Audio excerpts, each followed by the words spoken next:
So what happened after the Attitude Era? That's right. I-O. WCW. When the war was over and the dust settled, what really happened? Hey, come on, Kane, honestly, who can blame her? Look at you. Who could realistically love a burnt-up freak like you? What do we make of this time period? Wasn't my fault. Did I just hear myself say 3 minutes? Only two guys will have the answers. I want that golden thong. And I was like, if I want to be a tattooed, fire-breathing dragon, then that's all right by you. And it all culminates to this: the granddaddy of them all.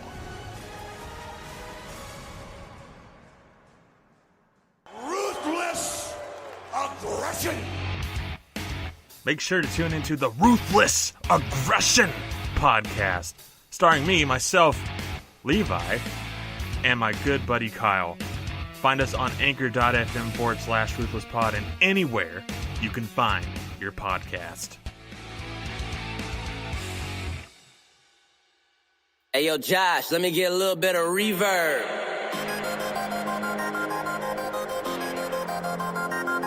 Yeah.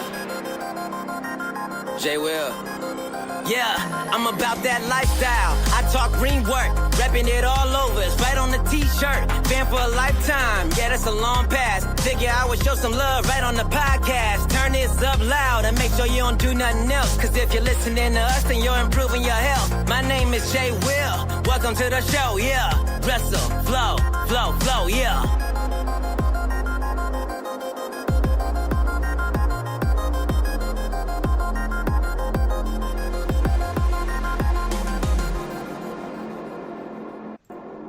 What is up, everyone, and welcome to another edition of Wrestling Reverb. I am here, of course. This is the lovely Josh speaking. Oh, I just put myself over. Kevin, how are you doing today? You're sitting back on a lovely Thursday evening for you. What's happening in Kevin land? Wow, I don't get the lovely tag. You just exist to put yourself over? I'm putting myself over. You put yourself over. That's not my job.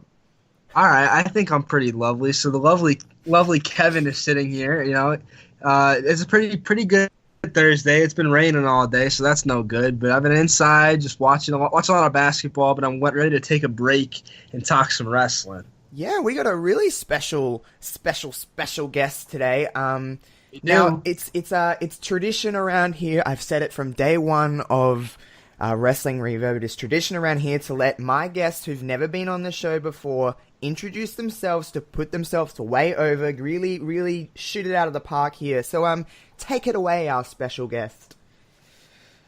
Well, greetings, Wrestling Reverb listeners. This is your girl, the Queen of NE, brought to you right now by Brainbuster Radio, coming your way.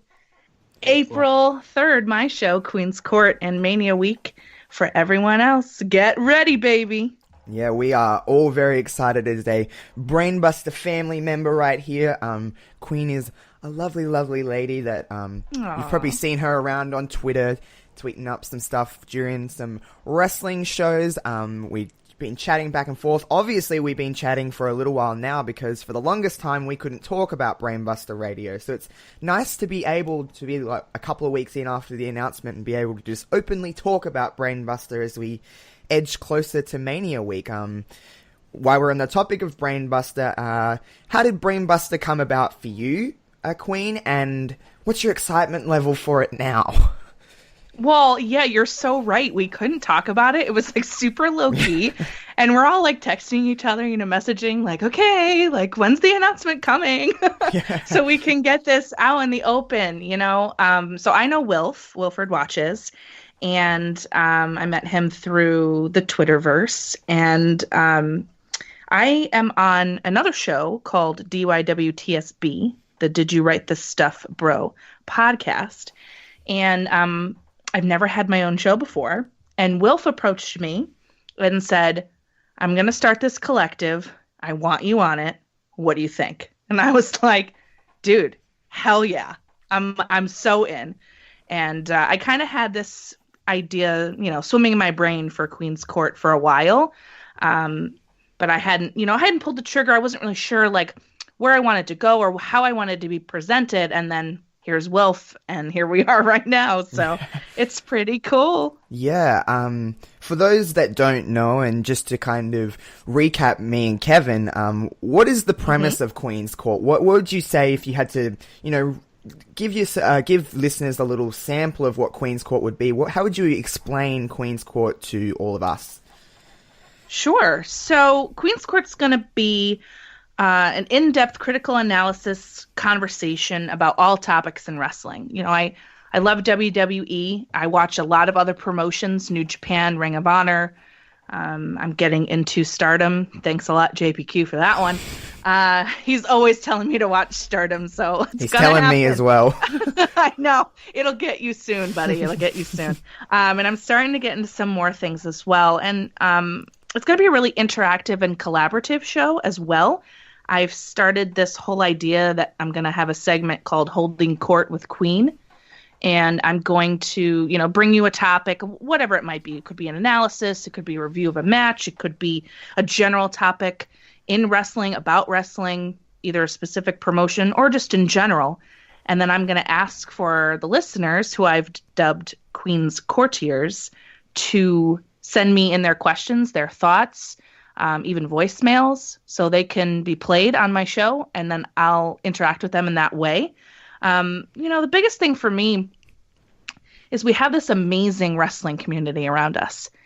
And I think there couldn't be a better way to introduce this collective at Brainbuster Radio than to really interact with the people who listen to us, or hopefully will listen to us. I'm new, right? So I don't have anyone. You guys do. So I'm hoping that, this interaction and this conversation piece that started, for me on Twitter and in the Discords I'm in, bring that to my show. And that's what I'm hoping for. Yeah, well, Kev, I know that you love that kind of interaction with fans. You've always kind of said that to me. That seems like the kind of perfect idea for a way of interacting people that will, fingers crossed, be listening to Brainbuster Radio. How cool does that sound, Kev? Because I know for me that's a really appealing kind of show. Oh, it absolutely appeals to me in the highest sense of the word. I really, really love interacting with the fans because it's sort of blows my mind that there are fans out there. I never really pictured myself doing this. So when Josh asked me to come on the show, I was intrigued and I was definitely excited, but I was also like, well, what am I getting into? But to see people that interact with us online and listen to the show and leave reviews and leave, the 5-star reviews, it's been really great for me. It's been really great for Josh as well. It's just been a blast, and I'm looking real forward to hearing your show, Queen, because I really like what you're about. I really like what you're bringing to the table. Oh, thank you. I'm so glad to hear that. It's nice. And as the only girl, the queen, if you will, of Brainbuster Radio, this is cool for me, and on lots of levels. So I'm so pleased that you're excited about it, because I am too. And you guys are super cool. I love your stuff, and this is super fun. Well, thank you very much for that. Queen, if you don't know, and for anyone that doesn't know, just briefly, so I've been doing Wrestling Reverb since last June, and I always wanted a co-host, but as you will learn with your show, Queen, and I'm sure Kevin has learnt over the however many episodes we've done, is that I almost get a sense of protection over Wrestling Reverb. It's very much my baby. I have started this from nothing. It's completely mine. It's just very close to me. So finding a co-host may, in theory, sound easy. You just find someone and hey, let's talk on a podcast. But the reason it took me 30, 34, 35 episodes to get a co-host is because I needed someone with the same kind of work ethic and willing to put in all the time and effort as I do, because I take this very seriously and I love doing this. It's just fun to me. So when Kevin come along, we only had one show we talked back and forth on Twitter and we're like, hey, I seen you're a blogger. Would you like to come on my show? Blah, blah, blah. One thing led to another, and we did the Royal Rumble recap show, and then it was just like an instant chemistry between Kevin and I. I just was like, hey, I'm looking for a co-host. Is this something you want to do? And Kevin, as he kind of alluded to before, said he didn't really ever see himself as a podcaster. I think, correct me if I'm wrong, Kevin, but you were looking to podcast, at least, or interested in the idea of podcasting. So it just gelled well. So, I mean, this is very much ours and very much something that we've put a lot of time into. So as you kind of, get rolling with your show, and you probably even realize now, like, preparing to get down and get ready for Brainbuster, you've probably realized that this is very near and dear to you. And of course you have podcasting experience, but I mean, this is yours. Like, Queen's Court is your idea. It's your baby. It's very close to you, I'm assuming. Oh, very much so. Yeah, you're totally right. Yeah. It just feels, podcasting is very fun for many different reasons. You get to express opinions. I get to chat with people like Kevin, like yourself. And it is really, really fun to do. And of course you have to, it does take a lot of work. People think podcasting is easy and stuff, but it takes a lot of time. It takes a lot of your effort, and it's off of your own time. Like, I have a job. We all have, we all have a life outside of podcasting, but, man, I don't really put too much more effort into anything else but this, in terms of how much I really care and am passionate for this. But, Brainbuster is the perfect team. I've said this many times. Kevin and I have had many conversations on this show about just Wilf has picked the best team. Everyone's got that passion and that drive, and we all want to make this the best and biggest we can. So when you were approached first and foremost by Wilf to come on Brainbuster, this collective, and then when you seen the people surrounding the collective, Omega Luke and Fowl, and the list goes on, did you kind of realize at the start? Because I know for me, when I seen the list of people that were involved with this, I was like, this is going to be really, really, really good. Did you have that kind of same feeling, or was it a different of, I don't know exactly everyone here, or what was your kind of take on it when you seen the level of talent on Brainbuster Radio? It was a little intimidating, I'm not going to lie. I knew everybody, actually, which is kind of cool. I had listened, to some more than others, but I was familiar with everyone.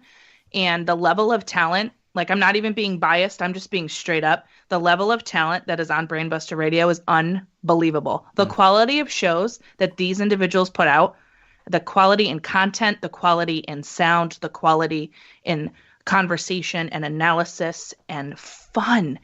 These people are so much fun, and they love what they do, and they love to collaborate. I've never been a part of a group of people in any sort of collective, workspace type environment, because it is a workspace, right? Yeah. It's professionalism as well. Yeah. I've never been in one, including my, professional personal life, where people have been so willing to help one another out, to give ideas freely. The conversations that we've had is like mind blowing. Like today, just a couple of the guys were spitballing ideas for things I could do. It was brilliant.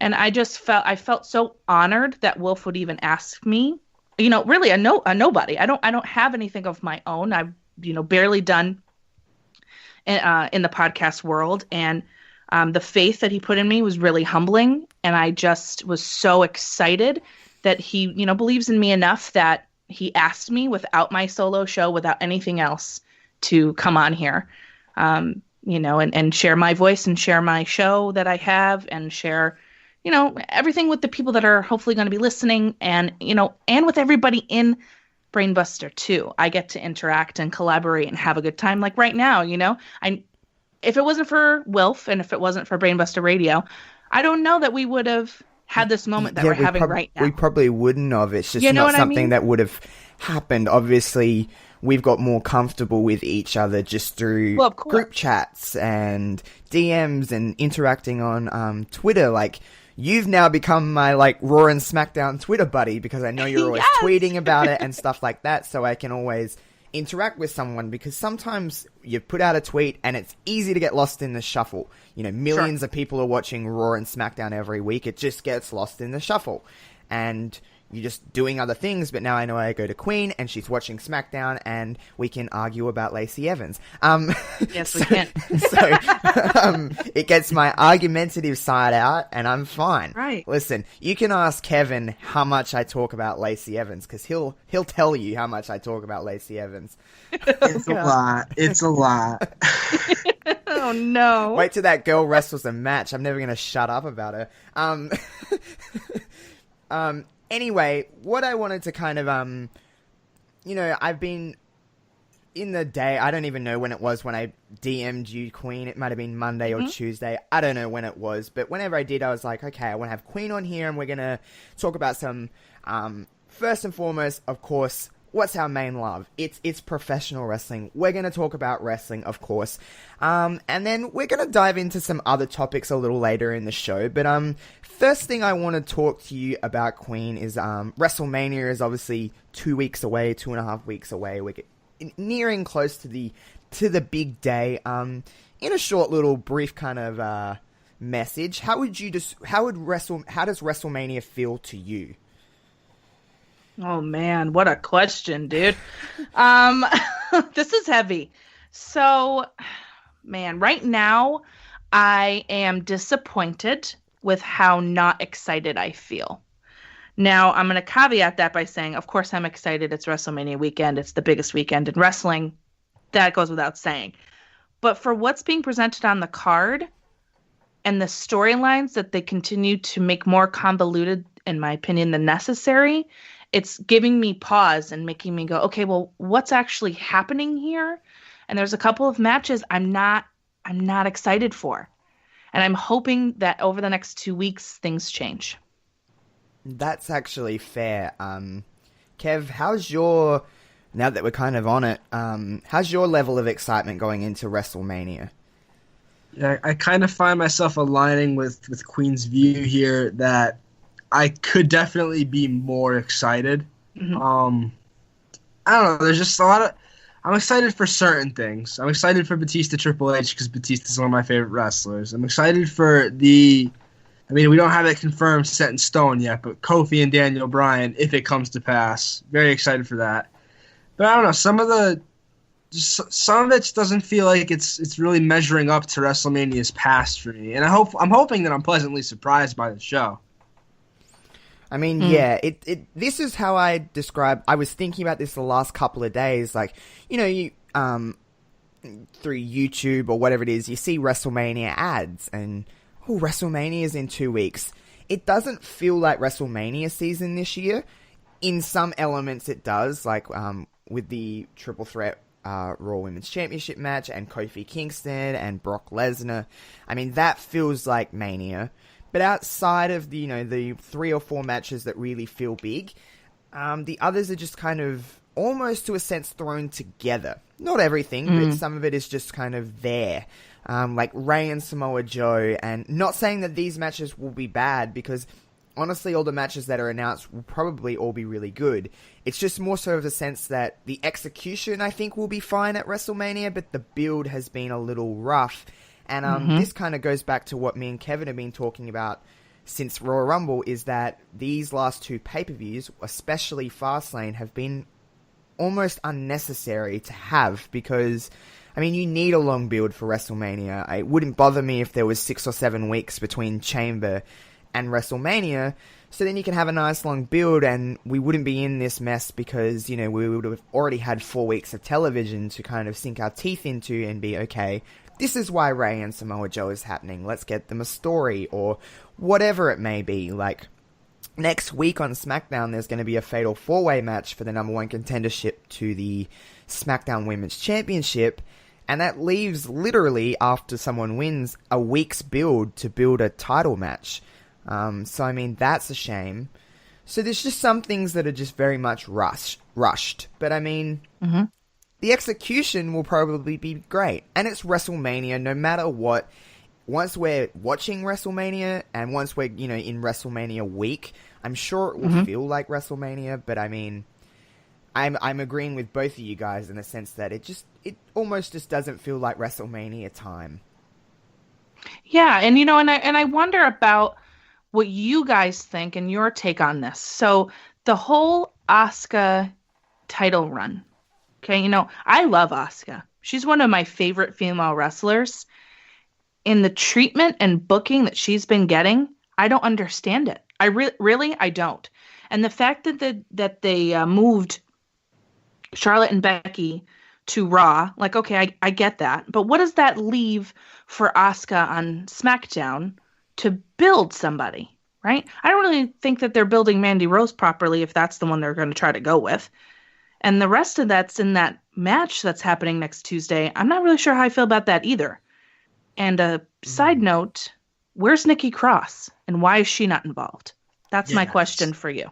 Yeah, that's Kev, I'll let you kind of, I know that we've talked about Asuka and her reign a lot, but Kev, in terms of Nikki Cross, I mean, she's like barely being used, which is a shame because she's so talented, but why do you think Nikki Cross is maybe not involved in the mix? I just think I don't think they know what to do with her. For me, I think I see a clear path for her. I think Asuka and Nikki Cross, we've seen them in the past. They've put on tremendous matches. It seems like an easy way to do it, but by now it's too late.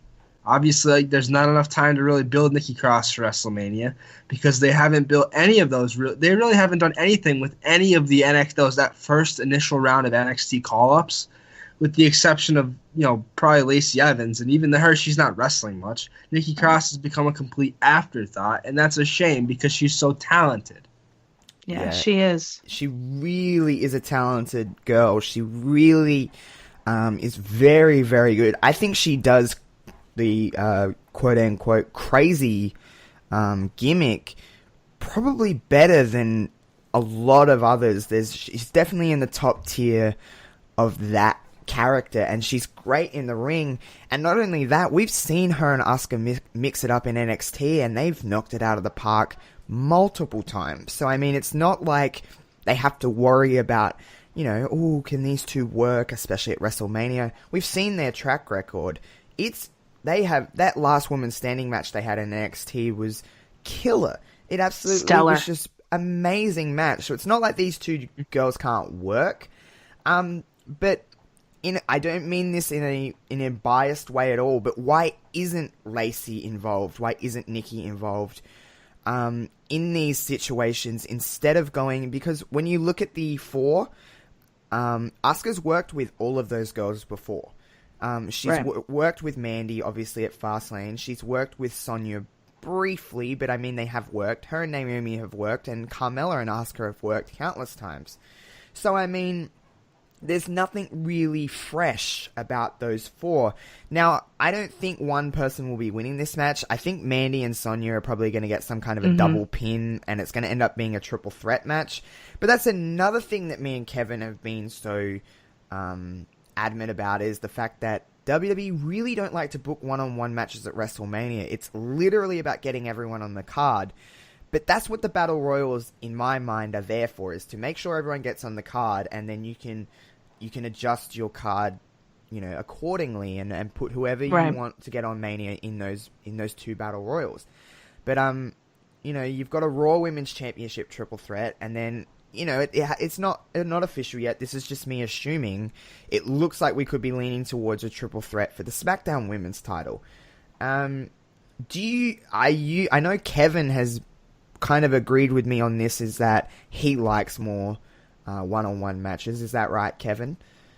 Yeah, to me, unless the story absolutely calls for it, like, say now with the Raw Women's Championship match, it's a triple threat, and that the story is calling for a triple threat.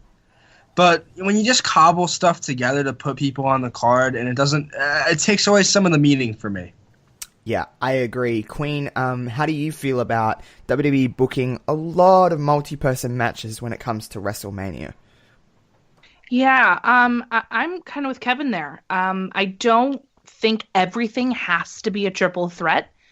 And I also don't like, if one match is already a triple threat, for the women's Raw title, then why would the women's SmackDown need a triple threat, right? How do we distinguish them as different matches with different people? Yeah. I don't mind multi-man matches when it works. Yeah, when the it calls for the story's story. right. Yeah. But sometimes I feel like triple threats, someone's always laying down for me. There's always somebody not doing something. It's 2 one-on-one matches within one match. Right. That's why I think Fatal 4-Ways are a little bit better in that respect, because you can have more happening. Yeah. I like Fatal 4-Ways more than I enjoy triple threats. But there can be, though, triple threats that are excellent. Yeah. They just have to be booked correctly. And that's my problem with the SmackDown issue. My problem is they've booked none of this correct, in my opinion, or correctly, to use the right adverb. It bothers me that we're 2 weeks from Mania. They have no time to build this, but they've built other storylines a lot longer. So does that mean they didn't know what to do with Asuka? I mean, no one knows. No one's ready, right? But man, it's like needling me. It bothers me so much. No, I get you, because Kevin heard my huge rant that I had on Asuka and the SmackDown Women's Championship episodes ago now. But listen, am I Asuka's biggest fan? I'm not. I like Asuka, and I think she's one of the best women's workers in the whole world. But that doesn't necessarily translate to me being her number one fan. I respect and appreciate what Asuka brings, and I think she needs to be treated a hell of a lot better than she is. It's not the fact, well, for the longest time, you look back to TLC, she won the SmackDown Women's Championship because, to me, and I don't mean this as a discredit or a disrespectful way to talk about Asuka, but to me, she was given the championship because they didn't want to have it on Becky and Charlotte anymore. They had other plans. So therefore, Asuka was the one to win the title. And, she worked with Becky at Royal Rumble.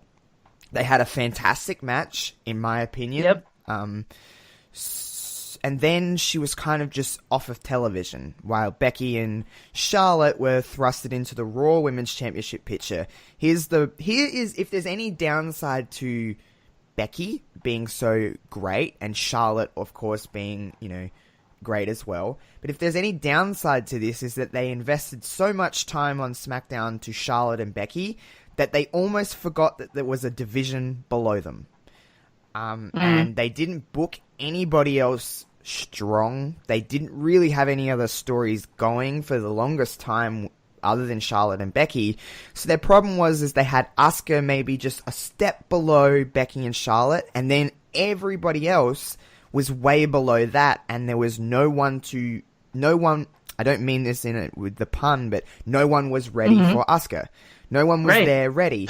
And, I mean, Mandy... You're not wrong. Mandy, maybe they were trying to build Mandy, but they've done this if they're really honing in that Mandy Rose was their one they wanted to push towards the championship, man, I wish I had a pen and paper to write down the way I would have booked it, because, Sure.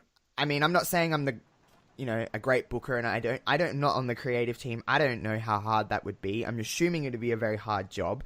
But at the same time, I wish I had just some form of something in my mind to go, okay, this is the way I would build Mandy Rose, or this is the way I would build Naomi or Sonya or whoever they want.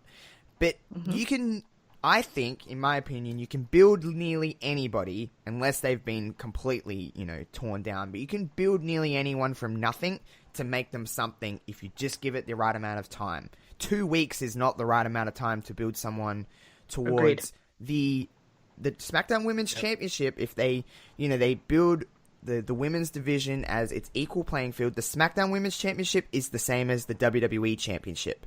In my opinion, it is the Women's World Championship of the SmackDown ladies.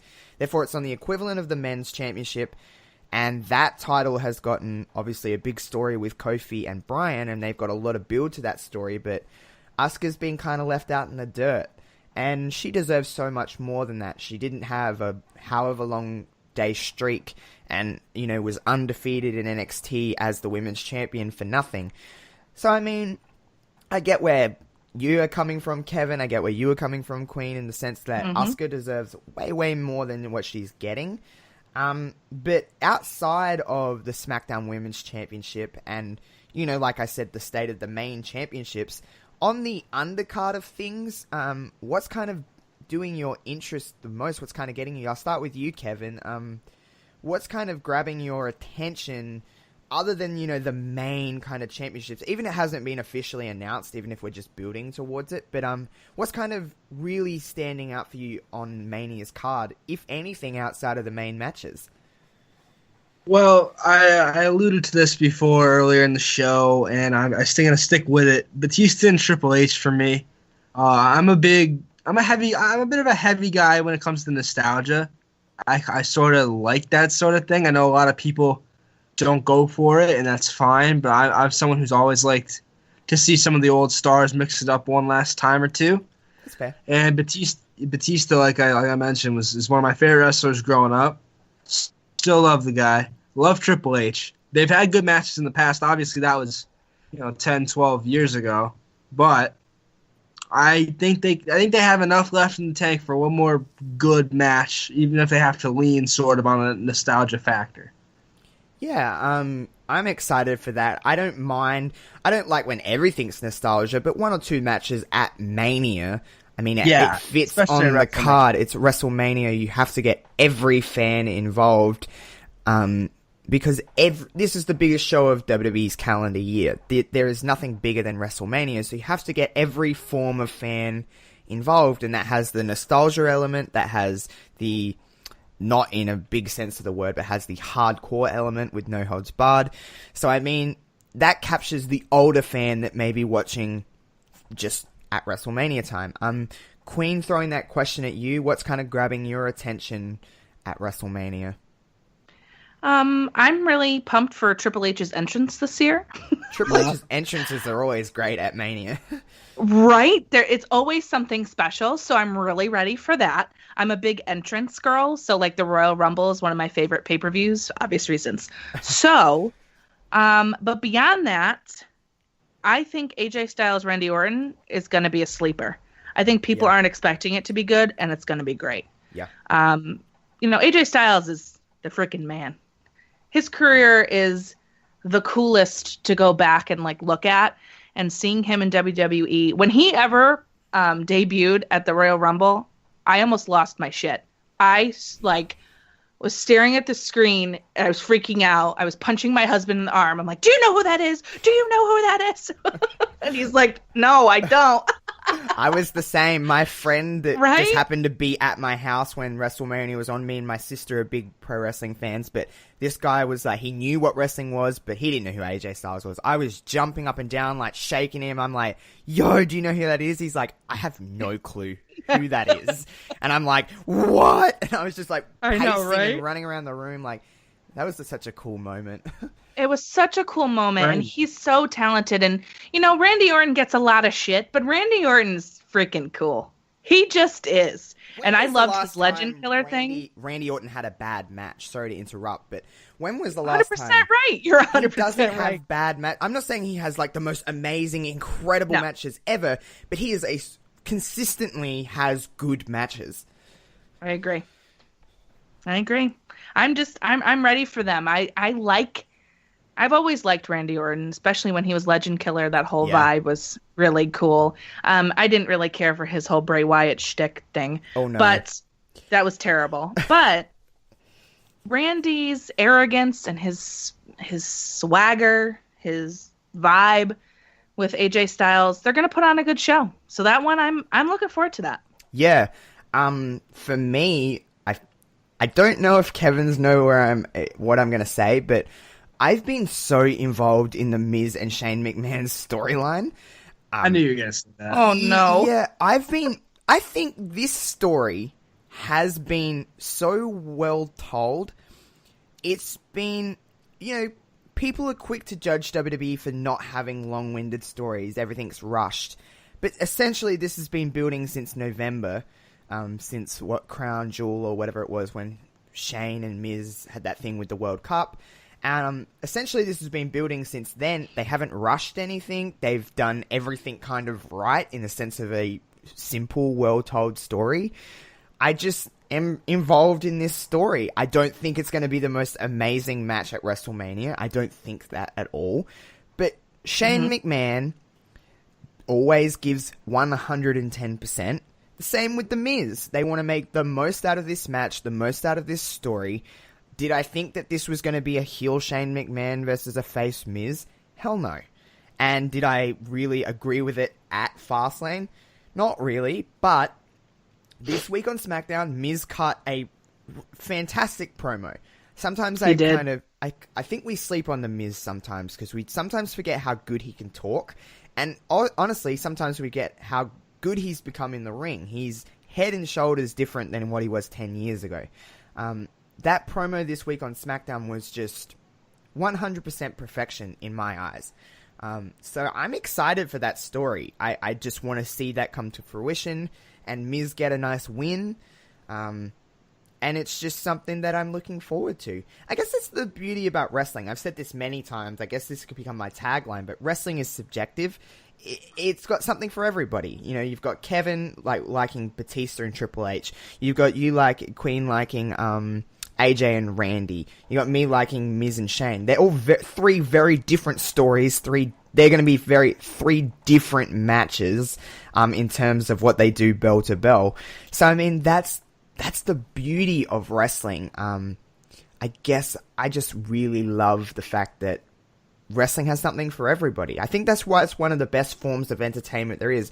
Obviously, I'm biased because I watch wrestling more than I watch anything else or more than I put any other time into, but I guess you can both agree that it is a very pure form of entertainment in the sense of there is something for everybody. There's comedy, there's romance, there's drama, there's high action, there's athleticism. There really is something for everybody. Right.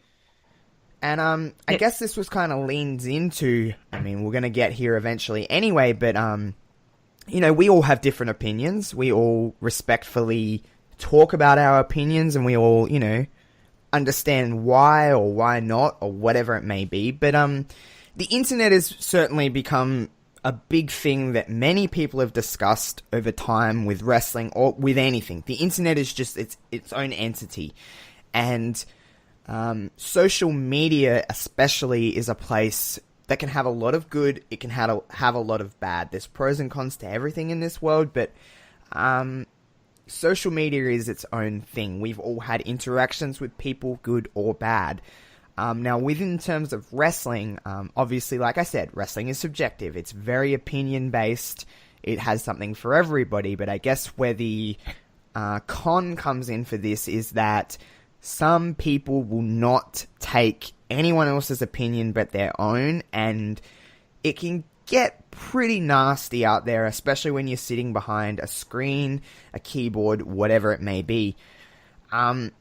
Queen, one of the biggest things I wanted to talk about with you here, and of course Kevin as well, social media to you, in terms of people with not respectfully treating one another and not being able to have an opinion without some person coming in and calling names or just flat out just not listening to your opinion at all, not having any facts to back them up, just being straight mean. What do you kind of think when you see that kind of stuff? Because obviously me, you and Kevin right now have just had a conversation where we've all had a different opinion and we've all not been argumentative. We haven't been at each other's throat. What happens in your mind when you see someone, say you write something and someone writes back and is either being nasty or just not respecting your opinion? What kind of goes through your mind in that sense? Well, firstly, I'm disappointed. That's my first reaction. I always find that name calling and belittling and treating others, especially those you don't know, with utter disdain and disrespect is absolutely unequivocally unacceptable. There's no reason why we can't look at other people's opinions. You're reading it, right? Reading other people's opinions, listening to other people's opinions, hearing their perspective, and there's no reason that you can't respect them, but also disagree, right? And this has happened to me, recently. And, it bothers me because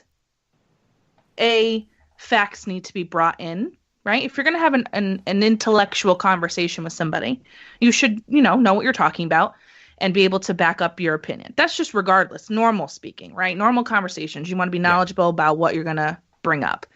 But just because I have an opinion, just because my friends have an opinion, just because strangers have an opinion gives me no right to get in their face, demean them, call them names, and try to, insinuate certain things about me or about anybody. It's not acceptable. There are ways to have conversations about differences of opinion. And this is not just in wrestling. This is in life. There are ways to have these kind of conversations where, yes, I can feel very passionately about something. Yes, I can believe that I'm right all the way 100%. There are no other alternatives. But I can still respect that you don't agree with me, and that's fine. When did that not become fine? I don't get in people's faces if they don't agree with me. I don't need to do that. My response to things like that is always to rise above and always to try and say, look, you have a differing opinion. That's cool. You do you. I'll do me. Don't call me names. Don't come for me. There's no reason for that. I didn't do anything to you. Having an opinion, having a differing perspective is not attacking you. It just is different than how you feel. No, I couldn't have said it better myself, to be honest. Kevin, what's your take on kind of adding on to what Queen has kind of said? But what's your take on this? Because we've all had interactions with people on the internet. I just think that there's so many better things you could be doing with your time than taking the time out to attack people online. Right. I really wish some people would just get a life, honestly. Yeah. We have this community on Twitter, this wrestling community. It's been a blessing and a curse for me because I've gotten to meet so many wonderful people like the both of you. But for every really nice person, it seems like there's like a couple bad eggs out there. I've definitely gotten into some arguments. I try not to be like too argumentative. But it's hard for me not to engage. It's a guilty pleasure of mine, just to engage people. Sometimes it's fun. I hear you. Yeah. Yeah. And I like to be someone who engages with people no matter what. Whether it's negative or positive, I try to put a positive spin on things. Right. And I like to have conversations with people, especially if they disagree with me, because I want to get to the root of the matter. Why do they disagree with me? I'd like to know, and I'd like to find some common ground. But some people just exist to name call and pick on and scorn you. That those people are the ones who don't deserve the light of day. They don't deserve your time, your effort, your energy, and your emotion. I know some people take it worse than others. I know. Sure. I don't really mind being called names, but there are definitely people out there who really get hurt by that. Yeah. And if you're purposely out there trying to hurt people who disagree with you over something like wrestling, which is so different to so many people, right? And has really helped a lot of people and really just been really great to a lot of people, and you want to cut them down for that? I don't have time. That's just sickening to me. I agree 100% there. I agree as well. You look at this, even in just the world outside of wrestling, just in life, you look at relationships you've had with people, whether it be friendships or girlfriends, boyfriends, whatever it is. I know I've had many civil opinion-based things with ex-girlfriends and friends and whatever it may be, and listen, you're allowed to have a difference of opinion. It's what makes the world go round. If we all agreed, it would be a pretty boring place. We'd be all very similar people, and it'd just be pretty dull, in my opinion anyway. That's what makes the world revolve, is that, hey, we all have a difference of opinion. But, a lot of people, not everyone, but if you're having an opinion-based talk with someone in person, you're not going to just turn around and say, you're wrong, you're a stupid idiot, whatever it may be, to their face. 60-70% of that time, that's not how it's going to go down just out of the blue. But because people will sit behind a screen and sit behind a keyboard, people just think, well, the first thing I'm going to do is attack you because then you'll shut the hell up. Now, I know for me that doesn't necessarily work in the terms of if someone calls me a name, I generally will always reply because you're not just going to sit here and get nothing. Usually I can get pretty argumentative, but I've known not to on the internet because it's just letting that person win. They want to get a rise out of you. They want to, make you look like an idiot, make you look like the bad person. So I just usually kill them with kindness, give them a little love heart, say thank you, and give them a big kissy face. And that's the end of it because they don't know what to say. Generally, that's my approach with things, but that doesn't always work. But anyway, back to what I was kind of alluding to is the fact that in person, sure, it happens, but it doesn't happen as frequently as it does on the internet. People are very big when they're on the internet. But it is a very big... There's pros and cons, of course, to social media, because without social media and the internet, without the internet, there's no podcasting. We wouldn't be able to do what we love to do. Kevin, without the internet, you wouldn't be able to blog. Without the internet and social media, we wouldn't be able to interact with one another. We would never know that the other one existed.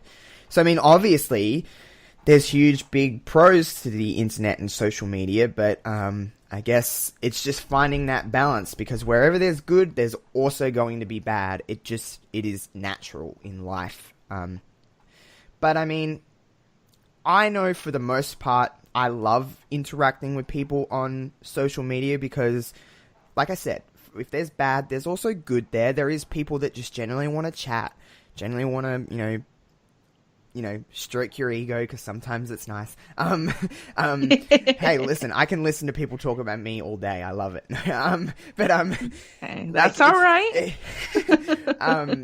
But there is just nice interactions where people just want to have a chat.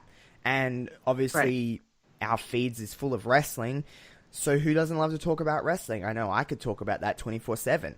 So, I mean, there is great things that come with social media and come with interacting with a community of like-minded people.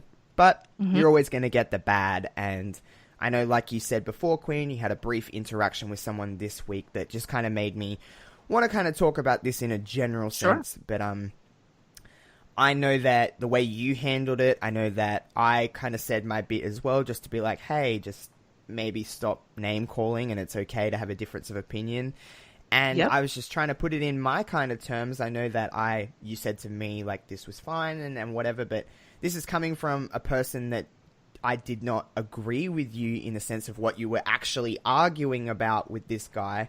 But I agreed with you in the sense of that you have a right to your opinion, and I understand where you're coming from, and I didn't have to call you an idiot or a dumbass or whatever it was. So, I mean, you and I can sit here and talk about that. It's just, it should be an example of what it's like to have an opinion-based conversation with someone. Right. And, and listen, and here's the other thing, too. We all make mistakes, right? Yeah. We all say things that we don't mean. We all, posture a little bit. It happens. And, and if you apologize to me, we're cool. Like, as long as you don't do anything further, I'm not going to have a problem. Yeah. But my real issue is that I feel there are enough people that don't, take it for what it is. And, not everyone's always right.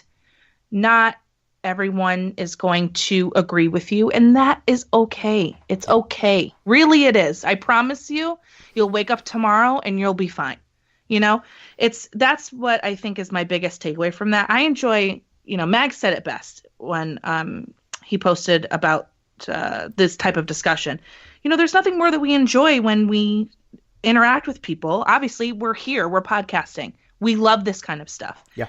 But, we want to have differing opinions because you know what? Somebody might say something to you that maybe opens your mind up to a different perspective, or maybe makes you reconsider what you were thinking or validate what you were thinking. That's the beauty of having conversation. Open and honest, respectful communication is key. And I will say that for the most part, I'd say 90% of my interaction in the last few months, because I really dove into this 2 feet deep in Royal Rumble season. So so far, I've had the most amazing interactions with people in this community. I found a really good core group of people, and even the new people that are joining the Queendom are really cool, and I'm so happy about that and to see that. Yeah, like we said, there is a lot of great things about the wrestling community.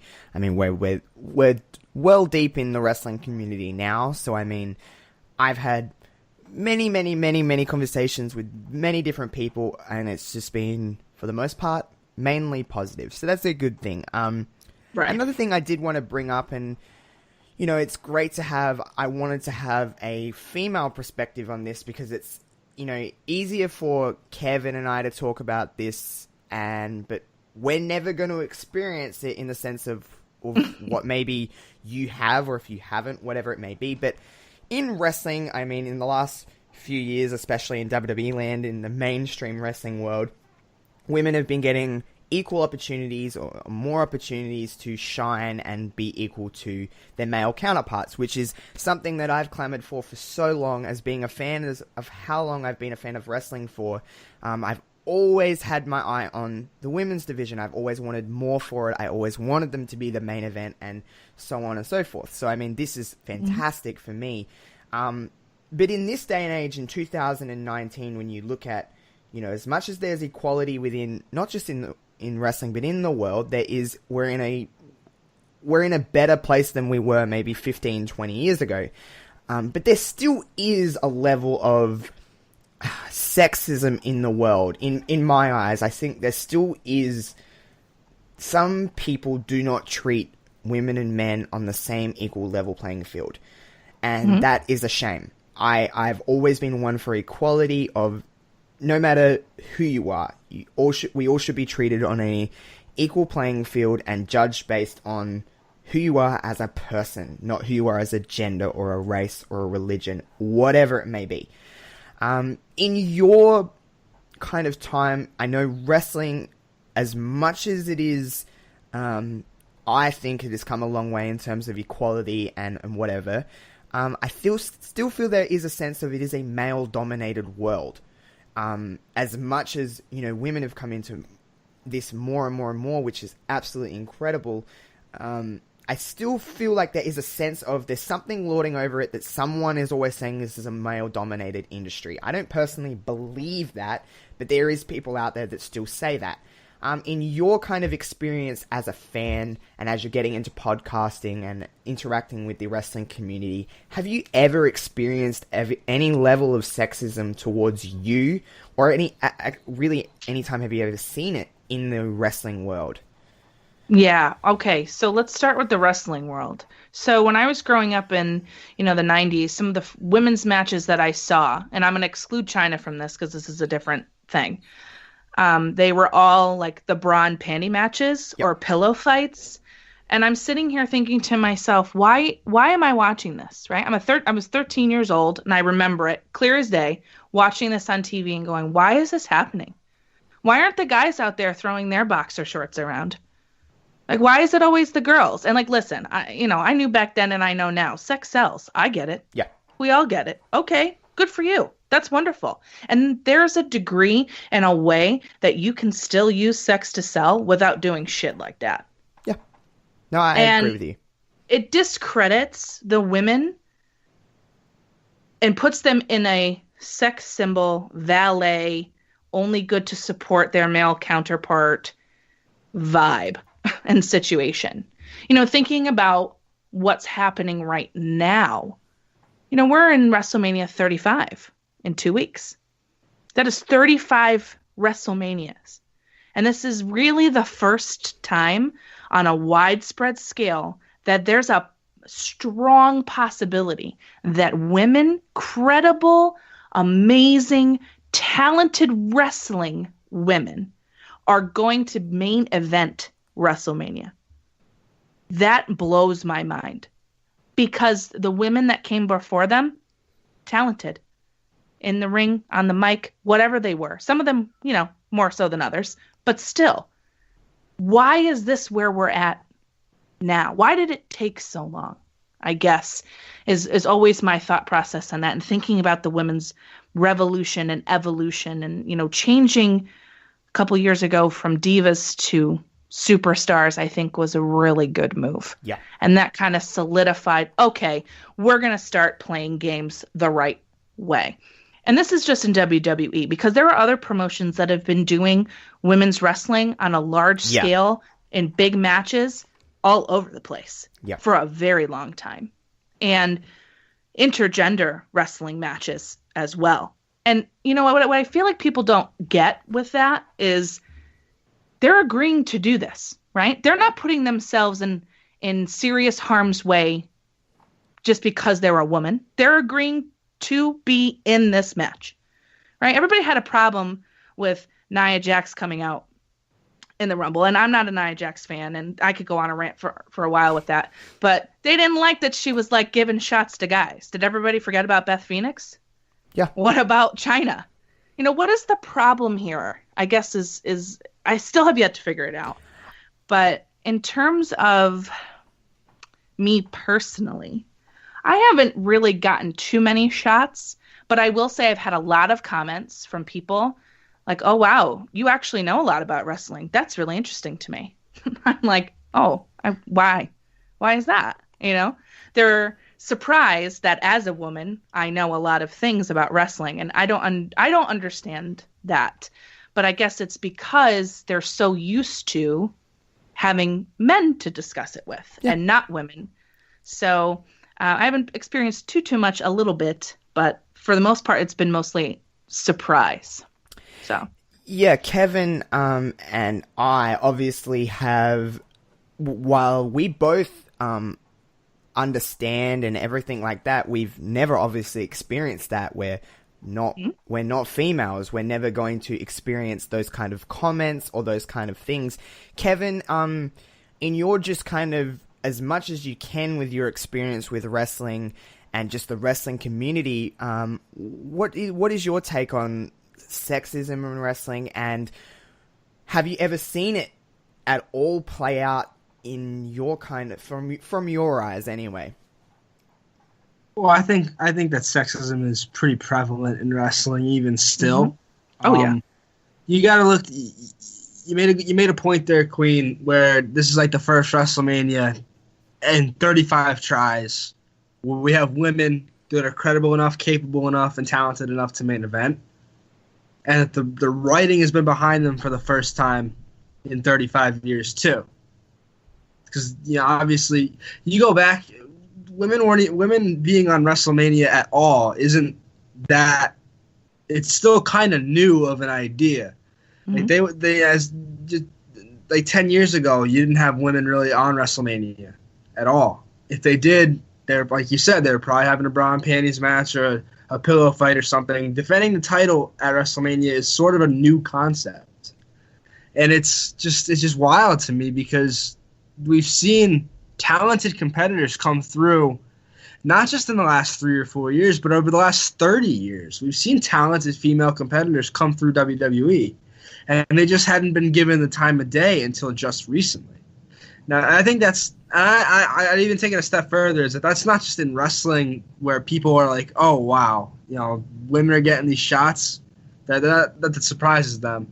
I think that's in all the sports as well. Like you meet someone who knows you meet a female who knows their sports really well, and I think most men's natural inclination is to be surprised, but it's just the norm. Yeah, I can agree with that. Yeah, I get that as well. And we haven't really like caught up to that yet as a fan base. I think we're still sort of like not weirded out, but surprised when we hear a woman talking about wrestling. But it's the norm now. I know plenty of female wrestling fans, and they're each as knowledgeable, if not more knowledgeable than me. And I don't and that's the way it should be, I think. Yeah. But some people can't comprehend that.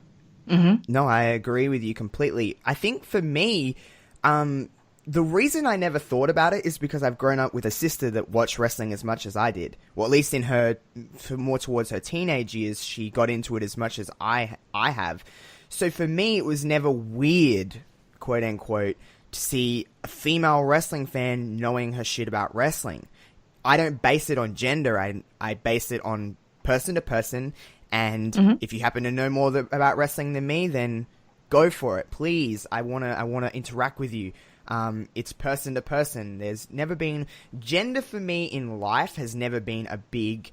I'm friends with this person, and okay, she's a girl, and some people are like, oh my god, they must be dating, they must be doing this. It's like, no, I'm just friends with this girl, I'm friends with this boy, whatever it may be in life. So, I mean, I still feel like in the world itself, outside of sports, outside of wrestling, there is still why is it so gender specific with everything we do?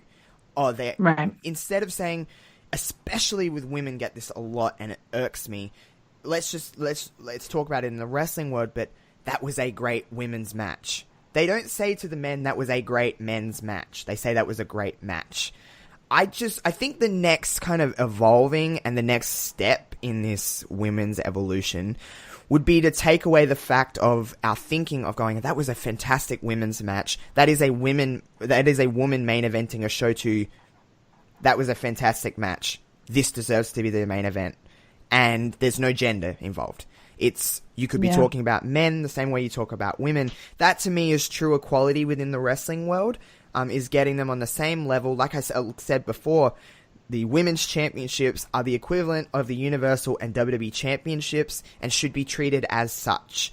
So, I mean, in the wrestling world, in that kind of sense, but even in the world in general, there still is a level of, there is a level of equality with a lot of things, but there also is a level of, this is still a very big gender divide kind of deal. And I don't know, do you think in this world, you can discuss in the world or in the world of wrestling, do you ever think we'll see a true level of equality? Or do you think there's always just going to be a gender divide?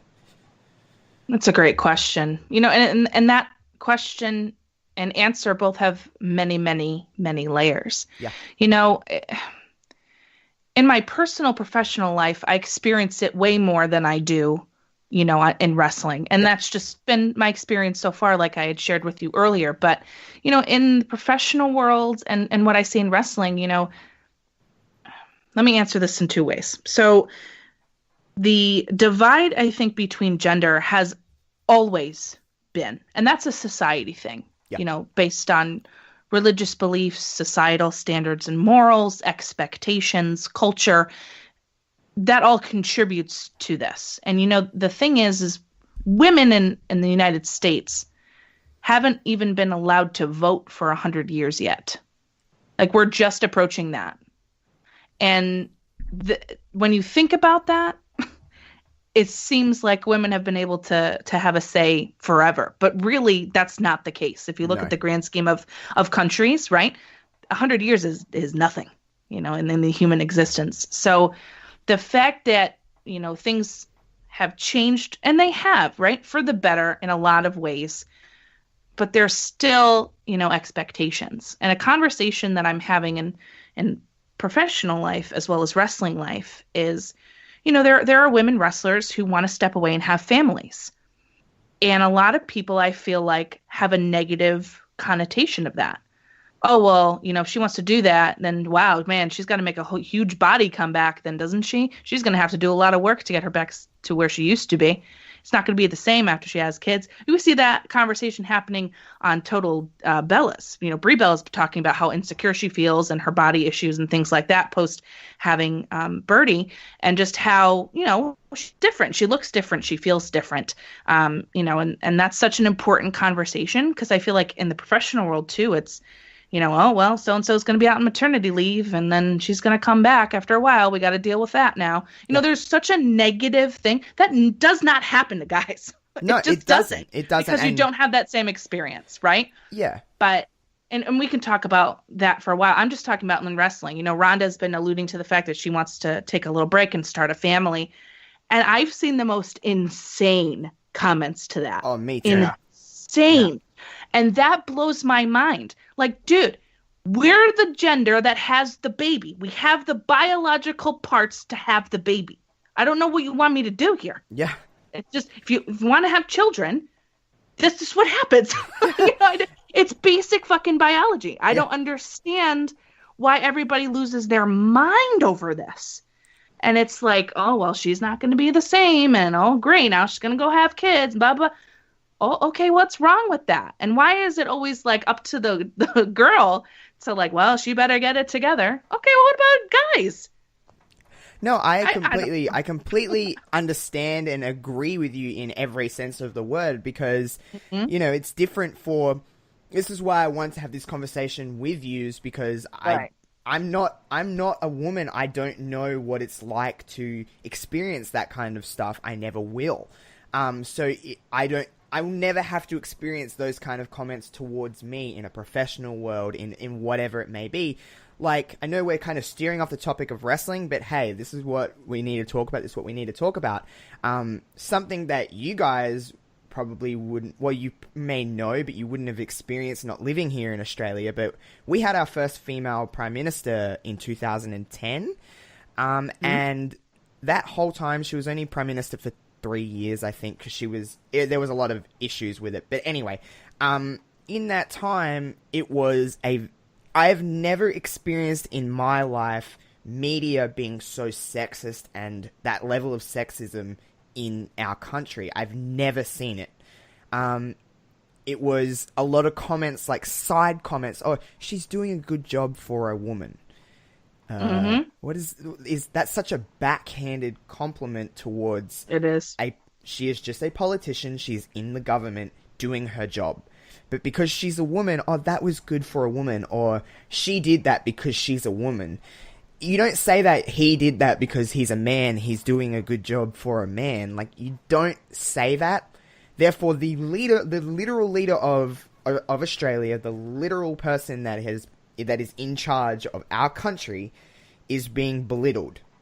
And that whole experience with our first ever female Prime Minister and blah, blah, blah, was a total and utter mess for those few years that she was in charge. Just in the fact of not the job that she was doing, the level of hate and the level of sexism, the comments, literally you turn on the news, you know, and they're talking about politics, and it would be a woman.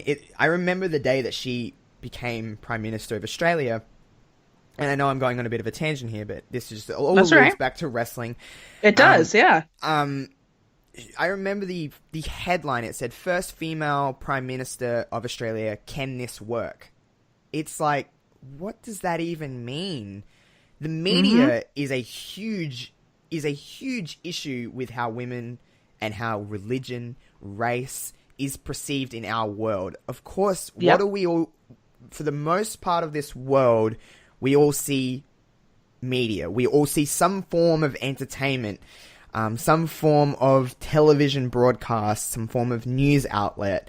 And that is our main influence on us as people. It's what we spend more time watching a television and being on the internet in this day and age than we do anything else, for the most part. So, I mean, that is our main level of influence. And if we're seeing that in the media, that is, I can understand and I can decipher and I can get all worked up and be like, this isn't right. But for an 8-year-old that happens to be watching, you know, playing with their toys, looking at the TV while their parents watch the news, and that headline was to come on, a whole generation of Australian children are seeing that, and they don't know what, you know, they just think, okay, that's bad. That's not a good thing. Women can't do what men can do. For little girls, for little boys, for whoever it is. I have a 9-year-old brother, so he's very impressionable on things that he sees on YouTube and television, and if that's what's being sunk into his mind at that age, what is he going to be like when he's in his 20s, his 30s? That's just what he's grown up on. He knows nothing better, and I think in this day and age, that really should not be a thing that is ever even alluded to, because we haven't had another female prime minister since Julia Gillard. So, I mean... Yeah, we've never had a woman president, so that should tell you that. America has never had a female president. So, I mean, I know from my experience living here, we've seen a lot of that stuff with Hillary Clinton and Donald Trump and in my country, in my mind, was just under the impression that this is going to happen, and it didn't. So I mean, in alluding back to wrestling and whatever it may be, I know that it's two very different things, but it goes hand in hand because there's a lot of things within wrestling that still allude to the fact that this is good because it's only because it's for women. You know what I mean? Like, exactly. And it's a thing that we should steer away from so much. I know Kevin and I are big advocates for wrestling being equal. And I've said this to Kevin many times, and Kevin's echoed it 100% in the fact of, I want the term women's wrestling to go away. And I just want it to be all-inclusive. It's all wrestling. And, Kevin, I know that you're kind of the same as me. You've blogged for divadirt.com and stuff like that. So what's been your experience with trying to change the perception of how women are perceived in this business? Well, I think you nailed it on the head, Josh. I really just want it to be commonplace to talk about women's wrestling as just wrestling. I just want it to be normal. I want it to be natural. I don't want it to be I want it to be its own thing because I believe that women deserve to stand on their own. I don't think they need men as a crutch. I don't think they need the tag. I think it's just wrestling for them. It's wrestling to me. I know that. Wrestling is wrestling, whether it's a alien, a dog, a woman, a man. It does not matter to me. Wrestling is wrestling. Queen, asking you, do you have a problem with the term women's wrestling or women's wrestlers, or do you find it kind of adds a level of something else to them? Is it a positive? Is it a negative? What's your kind of take on that? Actually, it doesn't bother me, and there's a reason for that. And because it bothers me only if it's going to be done in that backhanded, demeaning type of way. Yeah. In general, though, it doesn't bother me. Women's wrestling and men's wrestling are different. They are. Body structure, body type, size, personality. It is different. And that's fine. I think where we get into trouble is when we say things like you were talking about earlier to allude to, oh yeah, that was a great match for a women's match. Yeah. Or, wow, I'm really impressed with how strong she is for a woman. You know, why does that matter? And my question back to you guys is, what is the level of responsibility a company has to their social media, brand and stuff that they put out to kind of temper that message, change that message? Would they change that message in WWE? I wonder. It's something I think about a lot, because when we see all these things getting put out there, and then we have, the wrestling quote unquote journalists in the world, the way that they present things, for a lot of people, they'll take it face value without, fact checking and things like that. So I wonder, what is the level of responsibility for brands, promotions, journalists, and people like us who podcast to change that conversation? Kevin, you feel free to answer that one first. Sure. I think that it's a huge responsibility, and I like that you brought up journalists, because I think the wrestling journalists in the world have almost more responsibility than the brands themselves. The brands could do what the promotions could do what they need to do in order to market women's wrestling. Mm-hmm. At the end of the day, a lot of people look to guys like Dave Meltzer and Ryan Satin and the likes of them for their takes on wrestling. And when you have Dave Meltzer, basically, remember when he called Peyton Royce fat? Absolutely. Yeah. People take to that, and people really are influenced by that line of thinking. So I think wrestling journalists have a huge responsibility to the craft, to the brand, and to the women themselves to be more respectful, be more mindful of their words, because their words have they cast a large, spell over people. They do. You're 100% right. I'm glad you said that. Yeah, I agree tenfold in the terms of, okay, as a brand, as a company, you have to market them market anyone what you want them to be perceived as. So you look at the term women's evolution. We did not say that until WWE told us what it was, and they drilled it into our brains that is what this is called. Now it's just the easiest thing to call it the women's evolution, just because we've been told. So as a brand, as a company, you have to market something the way you want it to be perceived. You do it enough and people just naturally kind of follow. People, for the most part, and I don't mean this in a disrespectful way, are sheep. They will kind of follow along and go with the flow for the most part. Not everybody, but as a unit, as a majority, and I mean that in a nice way. But as journalists, you brought up journalists and stuff like that, and you brought up Meltzer, like things like the Peyton Marie stuff, and I think they are some of the biggest issues going, because now I don't personally hold Dave Meltzer or Ryan Satin to very high levels in terms of wrestling journalism. I honestly don't, but a lot of people do. They obviously have a following. They obviously have a somewhat respected opinion on things, and people follow along. So if they say something, people are 90%, those followers are going to believe what they say. They're going to respect what they say, and a lot of times they're going to agree with what they say. Therefore, they need to have a certain level of respect for the people that are on our screens, for the people that are wrestling in those rings, and realize that they have meaning to their words. They obviously have a following. They obviously know that. And they obviously run, different kind of news sites and video and media outlets. They both have, or just in the general sense of a word.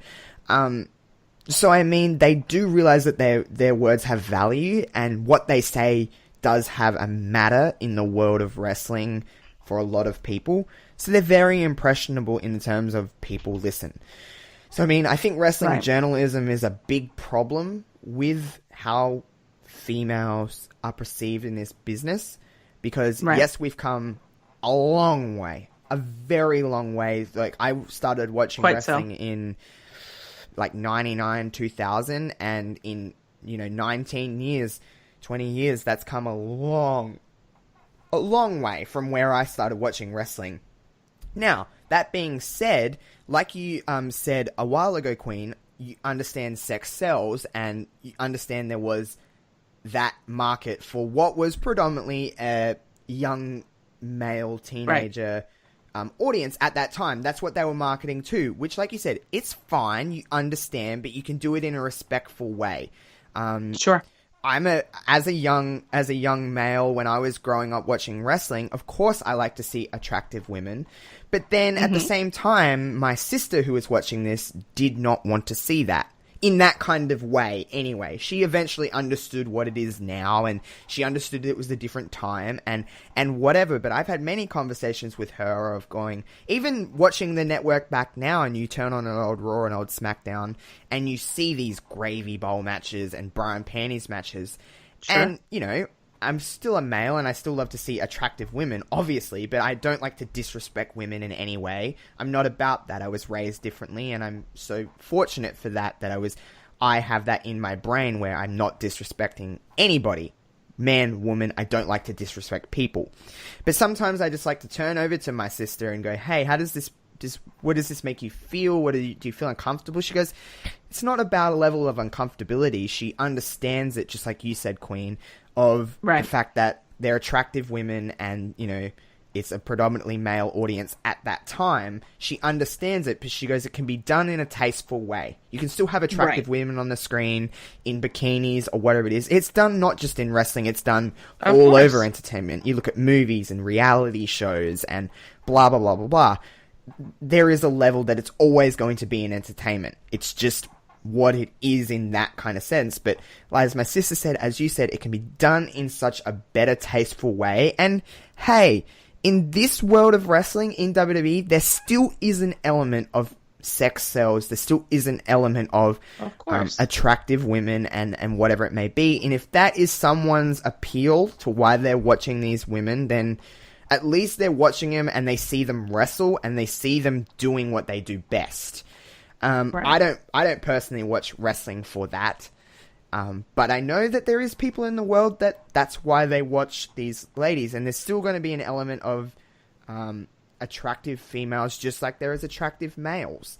It's just there has to be a line, and I think WWE are at a pretty good spot now, and it does help that they're PG. This is one of the things that helps them being PG is they can't go past that boundary too much, because obviously they pushed the envelope back in the day, and there was a lot of things that even I watch now and go, this is just really distasteful and I don't personally even like to see it. Kevin, we've been doing Reverb Rewinds and stuff now, and we've watched Attitude Era stuff, and it is so different from your experience, because I'm not sure if you know this or not, Queen, but Kevin didn't start watching wrestling until about 2006. So he kind of, yes, there still was an element of that for a little while, but he was on the back end of that. So, Kevin, in your experience growing up, watching wrestling with women and how they were being presented, in the sense of your kind of, through your eyes as a young guy, what was your perception of it? Well, here's the thing, is that you're right. By the time I started watching wrestling, they were sort of beginning to phase out the whole, like, the overwhelming sexuality of women's wrestling. They were beginning to change it up a little bit, but what they went from having all these having the sex sells mentality to having the don't put any women on the show at all. They don't, if we can't be selling their bodies, what can we be selling them for mentality? Yeah, and that hurts it even worse, because then at least you're getting TV time, if not in the most gratifying way. Now it's like, you're introduced to a whole new audience, and they don't even care anymore about the women because they're not getting to see the sexual side of things. Yeah, that is a really good point, because I mean, it is what it is, and I know we've kind of spent a lot of time on talking about this, but it's an important issue that I really wanted to talk about and have the right person like Queen to come on and talk about, because it can come across weird if just two guys are talking about this when we haven't really experienced that for ourselves, because it's just a different world. But I know that I always wanted more for the women, and I couldn't be more happy that they are getting this opportunity, because every single one of those ladies deserves it, in my eyes at least. So, moving on from that, on a bit of a lighter note, I wanted to kind of I know you've been tweeting about this, Queen, and Kevin and I have many conversations about this just through DMs and stuff.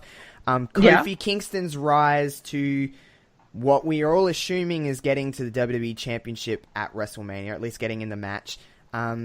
This story has felt very organic, and that is the best thing that can happen in wrestling. It's not manufactured at all. It is just right time, right place. This is where we're going. Now, obviously, this week on SmackDown, he did not. He ran the gauntlet, but then Vince come out and was like, "You got to beat Bryan as well," and he didn't get the job done. Now, I am pretty confident that we're getting Kofi and Bryan at Mania.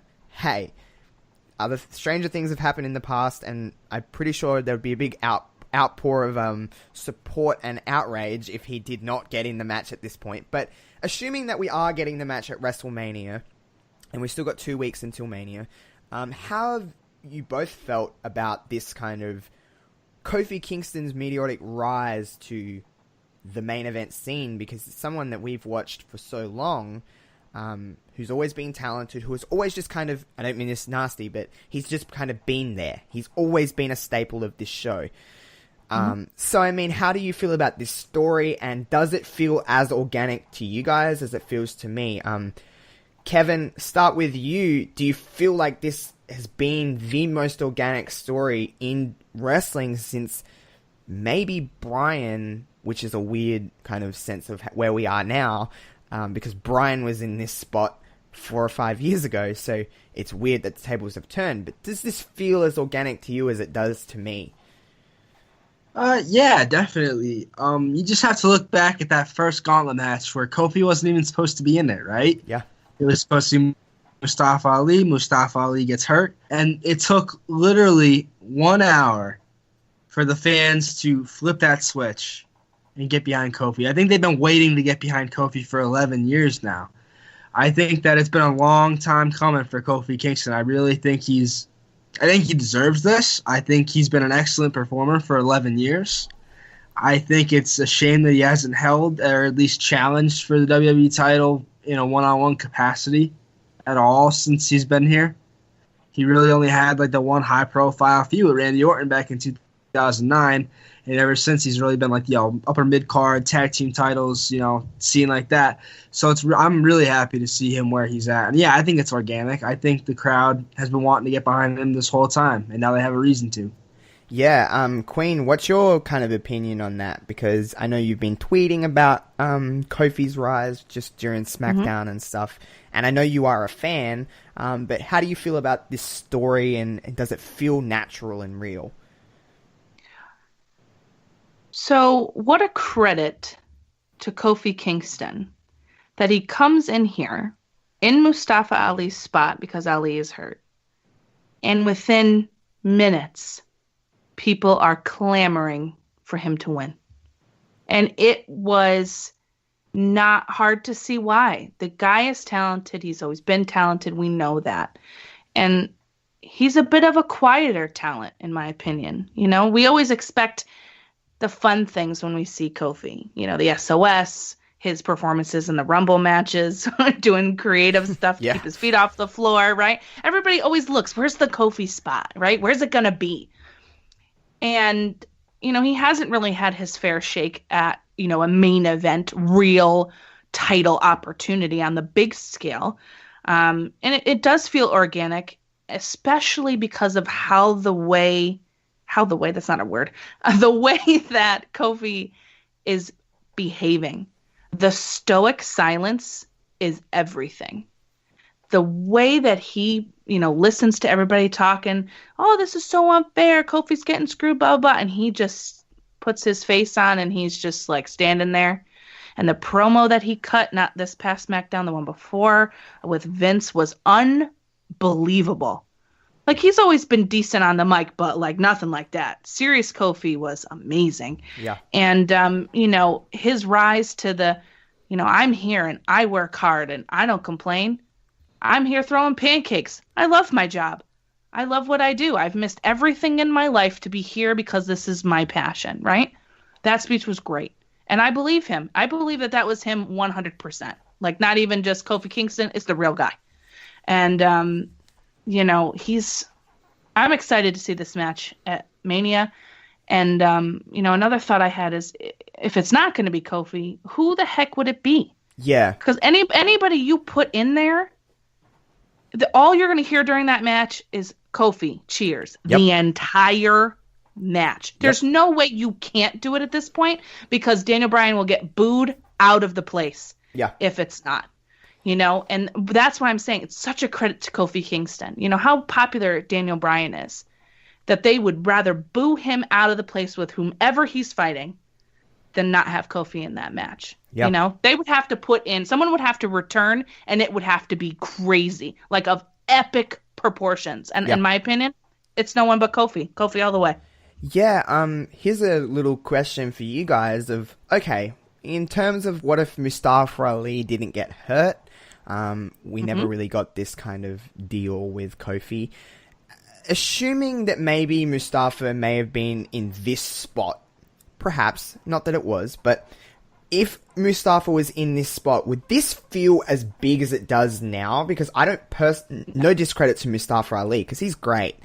Sure, it would have been a cool little deal to see him kind of rise from 205 to SmackDown to going for the WWE Championship. Would this be as big of a deal, though, if it wasn't Kofi, if it was Mustafa Ali in that point, not knowing what we do now, obviously, about Kofi? But would it feel like this? Because I don't know if it would. Queen, what do you think? No, I don't think so at all. And that's like, no disrespect to Mustafa Ali. I think he's great. He's a rising star. They need to put him in a title belt contention. I don't think he's quite ready for the WWE title, but like Intercontinental US, he'd be great right there in that spot. Yeah.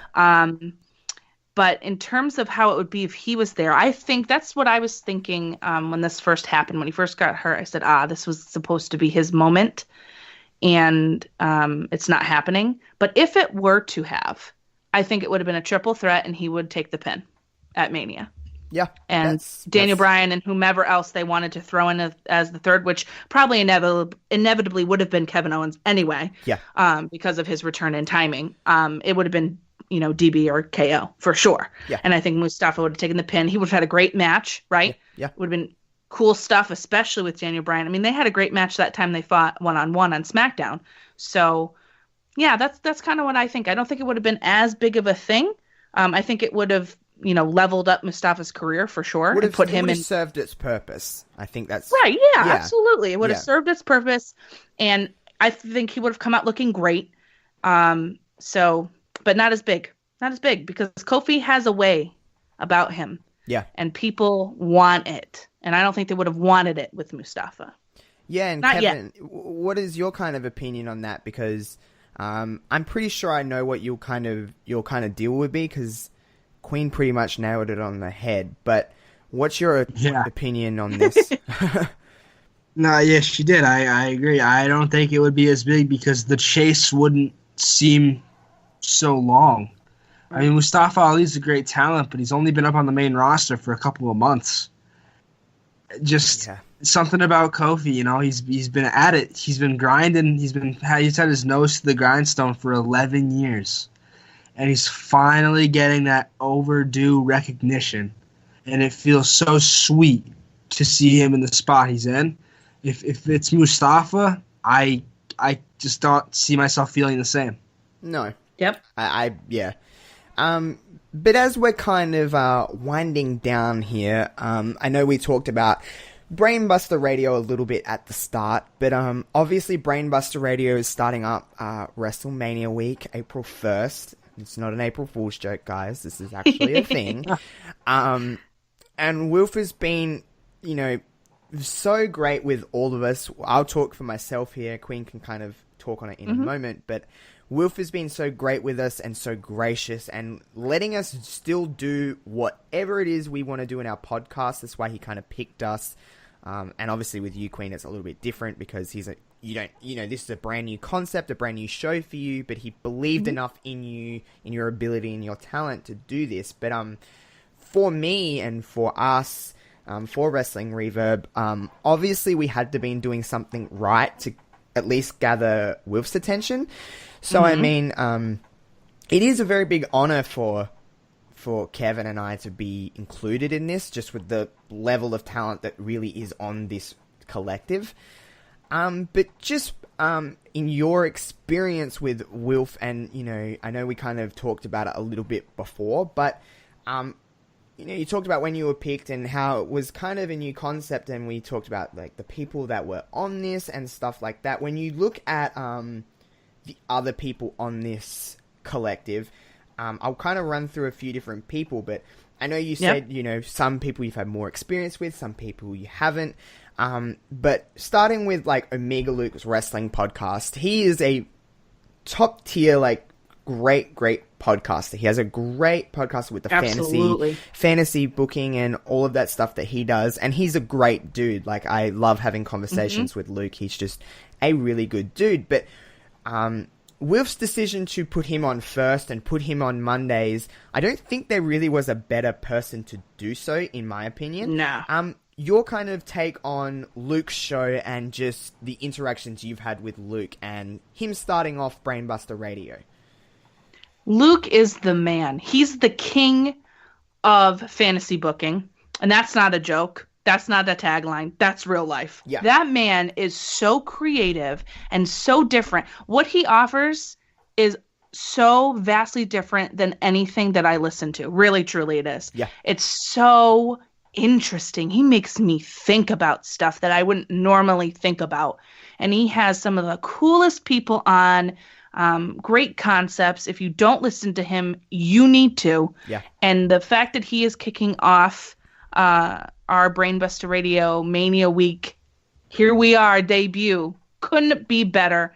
He is so unique And that's, I think part of, I can't speak for Wilf, but I think part of, why all of us are here. Yeah. It's very different tastes, different voices, different opinions, something for everybody. Yeah. And Luke, man, what a guy. Yeah. He's so nice. He's a top dude. Kevin, Luke is absolutely fantastic. What do you think about him starting off Brainbuster Radio? Because like me and Queen have both kind of said, I don't think there's really a better way to do this. Yeah, I think Luke's fantastic. I love his show. I've been able to jump on a pod with him and Conrad from Everything Pro Wrestling before, so I've gotten to talk to Luke. He's been fantastic in everything I've heard him in. Mm-hmm. And yeah, he offers a unique take with the fantasy booking. It's something different. It's something not everybody's going to be not something that everyone really has heard about, really knows about, and they will come Monday, April 1st, once they listen to him. And I think he's going to draw a lot of different eyes to the product, and I think that's really good for all. I think that's good for all of us. Yeah, no, I agree with you completely. Just kind of running down the list here, I'll kind of get your opinions on everybody to put everyone over like the real champ I am. Wilfred Watches is going to be on Tuesdays, and I mean, I have nothing but love and appreciation for that dude because, hey, I can pretty confidently speak for everyone on the collective and you, Queen, and Kevin, that he did not have to choose us. He chose us. We did not seek him out in any means. He chose who he wanted to be on this to make this the best it could be. So his show, I mean, is just fantastic. He has interviews and he has fantastic concepts for things on his show. If you haven't listened to Wilfred Watches, you should, because he's very, very good. Queen, your kind of interaction and what you think of Wilf and his show. And it being on Tuesdays on Brainbuster Radio. Yeah, that's right. It's on Tuesdays. A great follow-up to Omega Luke. Wilf is one of the nicest, most helpful, like genuinely wants to help people. Yeah. And he's not afraid to do that. And his show content is the coolest. Him and Omega Luke and Mags of Badlands, which we'll get to later, were some of the people that I listened to on a regular basis when I first was getting into things. And, his interviews are always top-notch quality. What he presents is fun and different. I had the privilege to be on the 5 Moves of Doom show that he had. I had the most fun on that show. If you haven't heard it, please go check it out on his listened. platform. It was very good.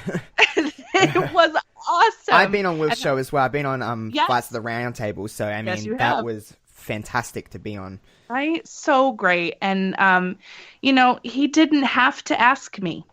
He didn't have to ask any of us, as you mentioned. But the fact that he was like, yo, I want you on here. And I was like, man, if you believe in me, then shit, I better do it. It gave me such confidence in, my thoughts and what I wanted to bring and my ideas and, great all around guy. And, he's the reason we're all here. So. Yeah. I mean, Kevin, your take on Wilf and his show, because I know you're a fan of Wilf. I love Wilf. Love me some Wilfred Watches. I remember listening to that show, Josh, you were on the Fights of the Round Table. That was my first introduction to Wilf. And he could not have made a better first impression on me because that was fantastic. You guys all knocked it out of the park. Yeah. I believe Mags was on that show as well. Yeah, that's the first time I ever had an interaction with Mags in the sense of talking to each other. Yeah. Mm-hmm. Everything Wilf does is just fantastic. The 5 Moves of Doom, the Resurrection shows with WCW, the ECW Revival. His interviews, like you said, Queen, are always he gets such fascinating guests. Yeah, and he really knows his stuff and is really good at conducting an interview, which is something that's not the easiest thing to do. Oh, I agree 100%. Yeah. He's so good at that. Yeah, he really is. He really, really is a genuine person that is very selfless in some ways of just helping everybody out, and he puts us over a lot. Like, He does. He cares about all of us in the same way, and that's really, really cool to have essentially our boss, our fearless leader. He really does care. On Wednesdays, of course, we have Queen's Court, which me and Kevin can kind of talk about. Queen, I mean, I knew that you were cool before, and you had a very great look at wrestling, and just, I guess, after this, look at life. I mean, you're just a cool person to talk to. So, I mean, your show, I'm very, very excited to hear, because it's brand new, essentially. So, I mean, it's a cool concept, and I'm excited to see where you kind of take it, and I can kind of see that this is going to be a very cool deal for you, for us, for everyone that will listen. I'm excited for Wednesdays with you, and Kevin, what are you kind of feeling about Queen's show and what she's going to bring to Wednesdays on Brainbuster Radio? Look, to everyone listening out there, if this show hasn't clued you into how good Queen is at what she does, then I think you're missing something. So composed, so cool, so calm and collected. She has very great insights, and I'm so looking forward to hearing what you have to say come WrestleMania week. Yeah. Oh, you guys, don't stop. Keep going. Listen, what else do you want us to talk about? Oh, Queen, she's just so great at, like, just everything. No, thank you so much. That's so nice of you, and I'm honored you feel that way about me. I'm so happy, we get to be brothers and sisters here on Brainbuster Radio, and you guys are the coolest, and I've listened, as I told you, I've listened to your stuff before. Yeah. We really started talking, so this is really, really great. Yeah, and also on Wednesdays, it's all double trouble, because you also get no particular angle on Wednesdays, big pause on a pup. And I've been listening to his stuff the last few episodes that he's put out, because he is wonderful. He talks a lot about women's wrestling, which I obviously have alluded to a lot of times. I absolutely love the fact that more people are taking this so seriously and putting them on the same level as men, as we've talked about. So, I mean, he truly does care about his show, about what he's talking about. There's a lot of, I've noticed with him, and this isn't like anything, no different to anyone else, but I mean in the sense of him, he puts a lot of effort into what, you can truly tell that he cares about what he's saying. There's so much passion and drive in that dude, and he's just, you've been on his show, I think it was not last episode before, Queen, and you had a great talk about the fashion of wrestling and men's and women's looks and stuff like that, which is not something that be at the forefront of everyone's mind in terms of topics for a podcast, and that's not it should be, honey. It should be. I listened to that show while vacuuming my house and cleaning my house the other day, so I had that on my earphones, and I was like, damn, I never even thought about this kind of stuff, but yous were 100% right in the terms of you should probably think about it more, because it's, yeah. But yeah, he's going to be on Wednesdays, along with Queen, of course. But what is your kind of take on no particular angle, Queen? Because I know that you had a very natural conversation with him. Yeah, so what's your kind of take on his show and what he brings to Wednesdays? Oh, my boy JPQ. So he and I met in the Smark to Death, another podcast, their Discord, and we started, engaging in conversations about wrestling, and, he and I kind of hit it off, and, listening to his show, there's no bigger advocate for women's wrestling than JPQ. As I mentioned earlier, he's getting me to watch Stardom because the man is persistent. He's very persistent, and you know what? He's right, too, because it's great. Don't tell him I said that. But it's true. No, he's got such great thought processes on a lot of things. And his analysis and the way that he views wrestling and views, wrestling characters and women's wrestling, and showcasing this is not something I had seen in the podcast world, which makes his show so intriguing and interesting. And when he approached me about wrestling fashion, we bonded over our mutual hatred for Ronda Rousey's pay-per-view makeup and shorts. So that's how this all got started, by the way. So, when he asked me to come on for Wrestling Fashion, I was like, this is so unique. Yeah. This is so different. This is what I want from my podcast, as a fan, right? This is what I want to hear. I want to hear things that are different, not the same old recycled stuff. Yeah. And that's what you get with JPQ. His interviews are great. His analysis of certain, particular people, like his most recent episode on Momo from Stardom was fantastic. Yeah. He knows his material. And, he's so nice and so giving. And, I hope he asks me to be on again because I love him. Kevin, what's your take on JPQ and his show? Because I'm starting to slowly fall in love with that show. It's fantastic. And I've gotten to listen to JPQ on some other shows before, and I've gotten to chat with him. And I actually the first time I chatted with him was in the chat room for the Mr. Warren Hayes show, and he's just a really knowledgeable dude. He knows stuff about everything. Like he's doing great work with Stardom. He knows his stuff from all over the country, all over the globe. Even he's so knowledgeable and so passionate about what he does. Yeah, his New Japan Cup stuff is fantastic with Anthony from Smart to Death and Mr. Warren Hayes. Oh my God, he's so good. Yeah. So good. Very smart dude. Very smart. And so that's Wednesdays on Brainbuster Radio. On Thursdays, you get someone very near and dear to me, very close to my heart. One of my best friends in the podcasting world. That is one Foul Original. I absolutely love Foul. He is a funny guy. And I think people with, not us, but just the general kind of thing is that he's just a funny dude, but he's also very smart about the wrestling business. He knows his shit.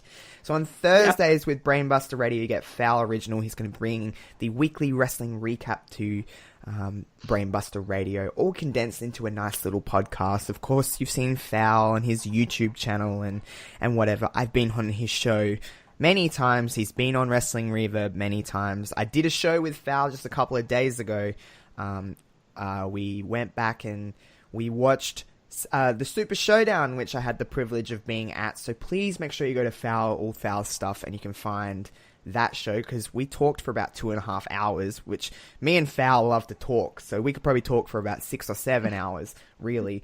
We talked about everything. It was a whirlwind. It was so fun, but yeah, I love Foul. I'm glad he's included in Brainbuster Radio. Queen, what's your kind of take on Foul? Because Foul's just a lovely man. He really is, though. He really is. And, I had the privilege of being on his hot take roundtable after Fastlane. Yes. I haven't laughed so hard. I was on the chamber one. He was, oh man, yes. That was so fun. Oh my God, he was going off, and we were just, oh my God. And it was so late at night. We were all like, crazy tired, but we were like having a blast. And oh man, I love that. I love when you can interact with somebody, and even if it's just listening to their show, and you have fun. I have fun when he's on. Mood. It's hard to be in a bad mood when you listen to Foul, because he is a silly person. I mean that with the loveliest of ways. I don't mean that in a bad sense at all. Kevin, we've had Foul on for a couple of episodes now with our the most wild prediction shows you can ever imagine with Foul and, of course, Levi of the Ruthless Pod. But I don't even recall predicting anything for those shows, but we certainly did talk for about 3 hours on each one. But we had so much fun with Foul. What's your take on Foul and what he's going to bring to Thursdays on Brainbuster Radio? He's a trip, man. Foul is an absolute trip. He disarms you with the humor, but then you get down and you really have meaningful conversations with him, which I think is great because you can combine sort of the seriousness and the humor. And I think that keeping it light and keeping it, refreshing and funny is so important. Because sometimes we talk about serious subjects, but it's nice to have some light. And I'm due up for one of the Fowler shows too. I got to do the same thing you did. I have to get my answers back to him on that. And I know he said he wanted to have a hot take roundtable with some bloggers. So Val, if you're listening, I'm still sitting pretty waiting for that. Val is a fun dude. So he'll be bringing his brand of podcasting to Thursdays on Brainbuster Radio. On Fridays... Oh, what's on Fridays? I'm not sure, Kevin. Do you know what's on Fridays on Brainbuster Radio? I seem to have slipped my mind. See, I'm not sure, but what I heard is that it's pretty good. Yeah, I mean... Oh my God, you know what? I know what it is. Oh, really, Queen? Can you tell us what's on Fridays on Brainbuster Radio? My friends... Wrestling Reverb, of course. Oh, bingo, it's us. Man, we shouldn't start acting, should we? Because that was rough. So yes, of course, me and Kevin will be bringing our take on wrestling, our take on WWE programming, for the most part, to Fridays on Brainbuster Radio. And I know when I got that DM from Wilf, I happened to wake up early in the morning. It was about 3 or 4 in the morning, and I don't know why this happened. It must have been fate. He had messaged me, and 2 minutes later, I just woke up and looked at my phone, just because, listen, I'm 23 years old. I'm going to look at my phone in the middle of the night, because I have to know. So yeah, I rolled over out of bed, and I looked at my phone half asleep, and I had this wonderful message from Wilf asking me if I would be interested in bringing Wrestling Reverb to Brainbuster Radio. And even in that half asleep moment, I was like, I'm 100% down and I'm 100% in on this, because there was no way I was going to pass down this opportunity. So Wilf, if you're out there listening to this, my biggest thank you to you, because like we said, you didn't have to choose any of us. So I really appreciate that. And I kind of went back to sleep in a nice mood, because I was like, oh, this is exciting. And then, yeah, we just worked out the kinks, and here we are talking about it now. Fridays on Brainbuster Radio will be Kevin and I with Wrestling Reverb. We'll be bringing our stuff to Brainbusters exclusively on Fridays. Queen, I'm not going to ask you to put me over, but can you please put me over in any kind of way? Put me and Kevin over any way you can, because we'll happily let it stroke our egos. Yeah, just, anything you gotta say, feel free. Oh, it would be my pleasure. Wrestling Reverb, you guys really are the coolest. You're laid back, you're passionate about what you talk about. I love your content. I love your rewinds. They make me so happy. And your rants make me so happy. And I enjoy listening to your points of view. I enjoy that you have respectful conversations with one another and others when you have them. And really and truly, I can't think of a better way to end Friday than with you guys in my ears. So I know that the people feel the same way. And as Brainbuster grows and as we get more listeners, because we will, they're going to fall in love with you just like I did. My heart. No, stop. That is very nice of you to say. Obviously, me and Kevin, listen, me and Kevin, I can say this with confidence.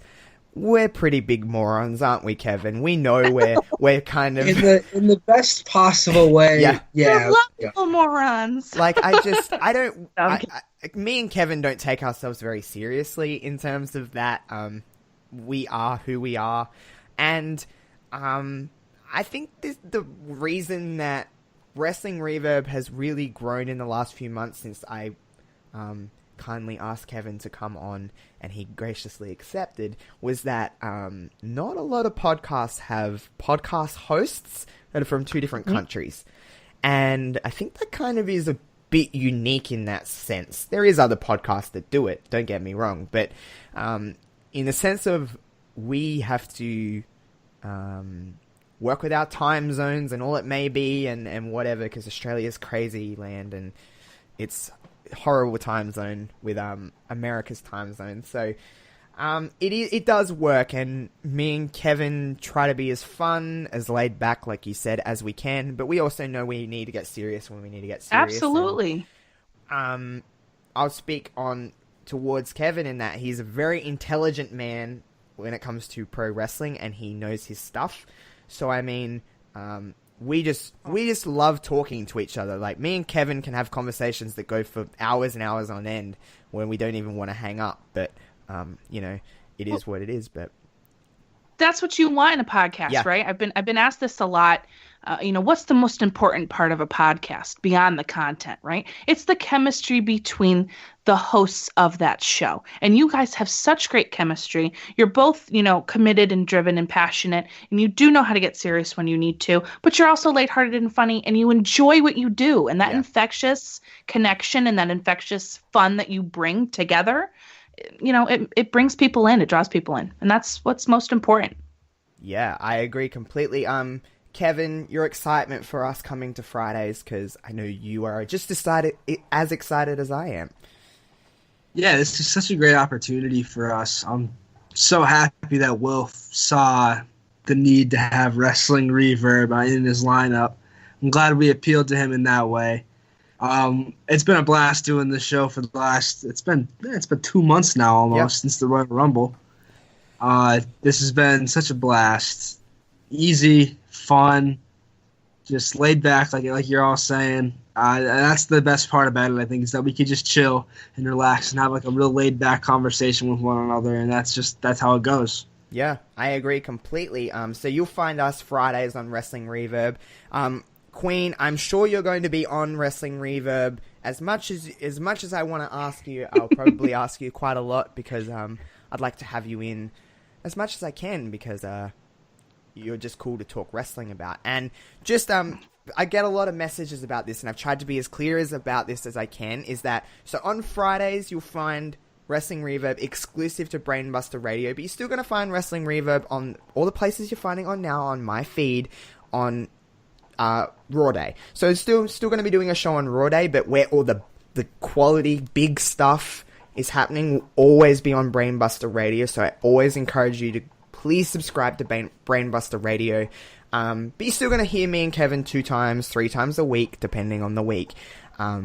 So yeah, just to clear up anyone that's confused about that, I tried to be as clear as possible, but I still get people asking me, are you cutting your show down to 1 week? It's like, no, but you need to go and listen to our Friday shows on Brainbuster Radio and be introduced to all the other great content on Brainbuster Radio, including what's on Saturdays, which I am absolutely thrilled about that this is happening. So the Badlands podcast is going to be a Mount Rushmore style podcast. Mags, we all love Mags. We've all had many interactions with Mags. This concept has been tackled by some podcasts before, but for whatever reason it hasn't worked, or they just haven't stuck with it, or whatever it may be. It's a conversation that always comes up. The Mount Rushmores of wrestling, all different topics and stuff that they will discuss on Saturdays on Brainbuster Radio. But with them 2 guys, they're gonna make it work. Mags is one of the most driven and nice and passionate people that is in the wrestling community. A wonderful. I swear nearly everybody within the wrestling community has had an interaction, or at least knows who Mags is. Everybody knows him. Queen, what are you excited most about that's happening on Saturdays within the Mount Rushmore podcast? Because, I mean, Badlands podcast is going to be so fun. It's going to be so fun. And as I was saying before, it's so unique. Every day is so different on Brainbuster Radio. Yeah. And then when you put in this Mount Rushmore pod, so, for those of you listening, if you don't know Mags, he's on Why We Watch Pod. And he does that with Mike, which is freaking stellar. Yeah, I had the opportunity to go on that. Good. It was yeah, I know you did. amazing. I'm jealous. Mags, I'm waiting. I love him. Really, I do. He is so talented, nice, open, genuine. He loves to support everybody. He'll retweet all your stuff all the time just because he's into it and he wants to support you. He's so welcoming and helpful. And if you ever need anything, he has it back to you in super quick time frame. And I can't wait to hear this Mount Rushmore pod. I know that him and Paul are the ones that's going to make this really last, and it's going to be so good. You guys have no idea how good this is going to be. It's going to be of epic proportions. Really and truly it is. And what a way to open your Saturday. Yeah. Right? What a lovely, lovely group of lads, Paul and Mags. Kevin, you've had interactions with Mags, obviously, before, like all of us have. And with him and Paul working together for this Mount Rushmore-style podcast, what are you excited about kicking off your weekend with those two guys? Because I think it's going to be pretty special. I've always been someone who loves to think about things in terms of, like, Mount Rushmore style. Like, I always like to think, like, what are my favorite, from anything to wrestlers to wrestling moves to, simple things in life like breakfast cereals and, stuff like that. So I'm looking forward to Mags. So Mags is a terrific guy. Very driven. Never had a bad interaction with him. Would love to go on his show while we watch. So Mags, listen. Queen's not the only one that's waiting. So am I. I've already been on there. Boom. All right, don't rub it in, buddy. Yeah, that's great, Josh. Jealousy is real. Okay. Yeah, I'm looking forward to it. They're definitely gonna have some really interesting things to say, and I'm definitely looking to interact with that show. Maybe most of all because I know we're all gonna have very differing opinions on some things. Yeah. Mm-hmm.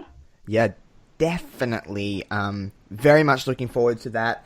And, of course, to end out the Brainbuster Radio week, we have I just think they're three of the funniest dudes that could be collectively together on a podcast. Because on Sundays, you're going to get the Wrestle Thoughts podcast with Kurt, Callum, and Jamie.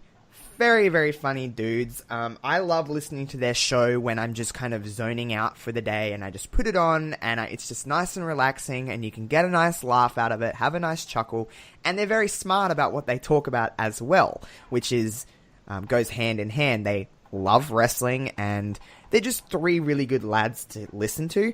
To end out your week, though, I couldn't think of a better way to end out your week than with the Wrestle Thoughts podcast. Queen, what's your kind of deal with them? I love those boys. I love listening to their podcast. Their podcast titles. I can't. Yeah, they're the best. They're the best. The one they had recently was Truly Madly Deeply, and I started crying laughing because I thought it was so funny.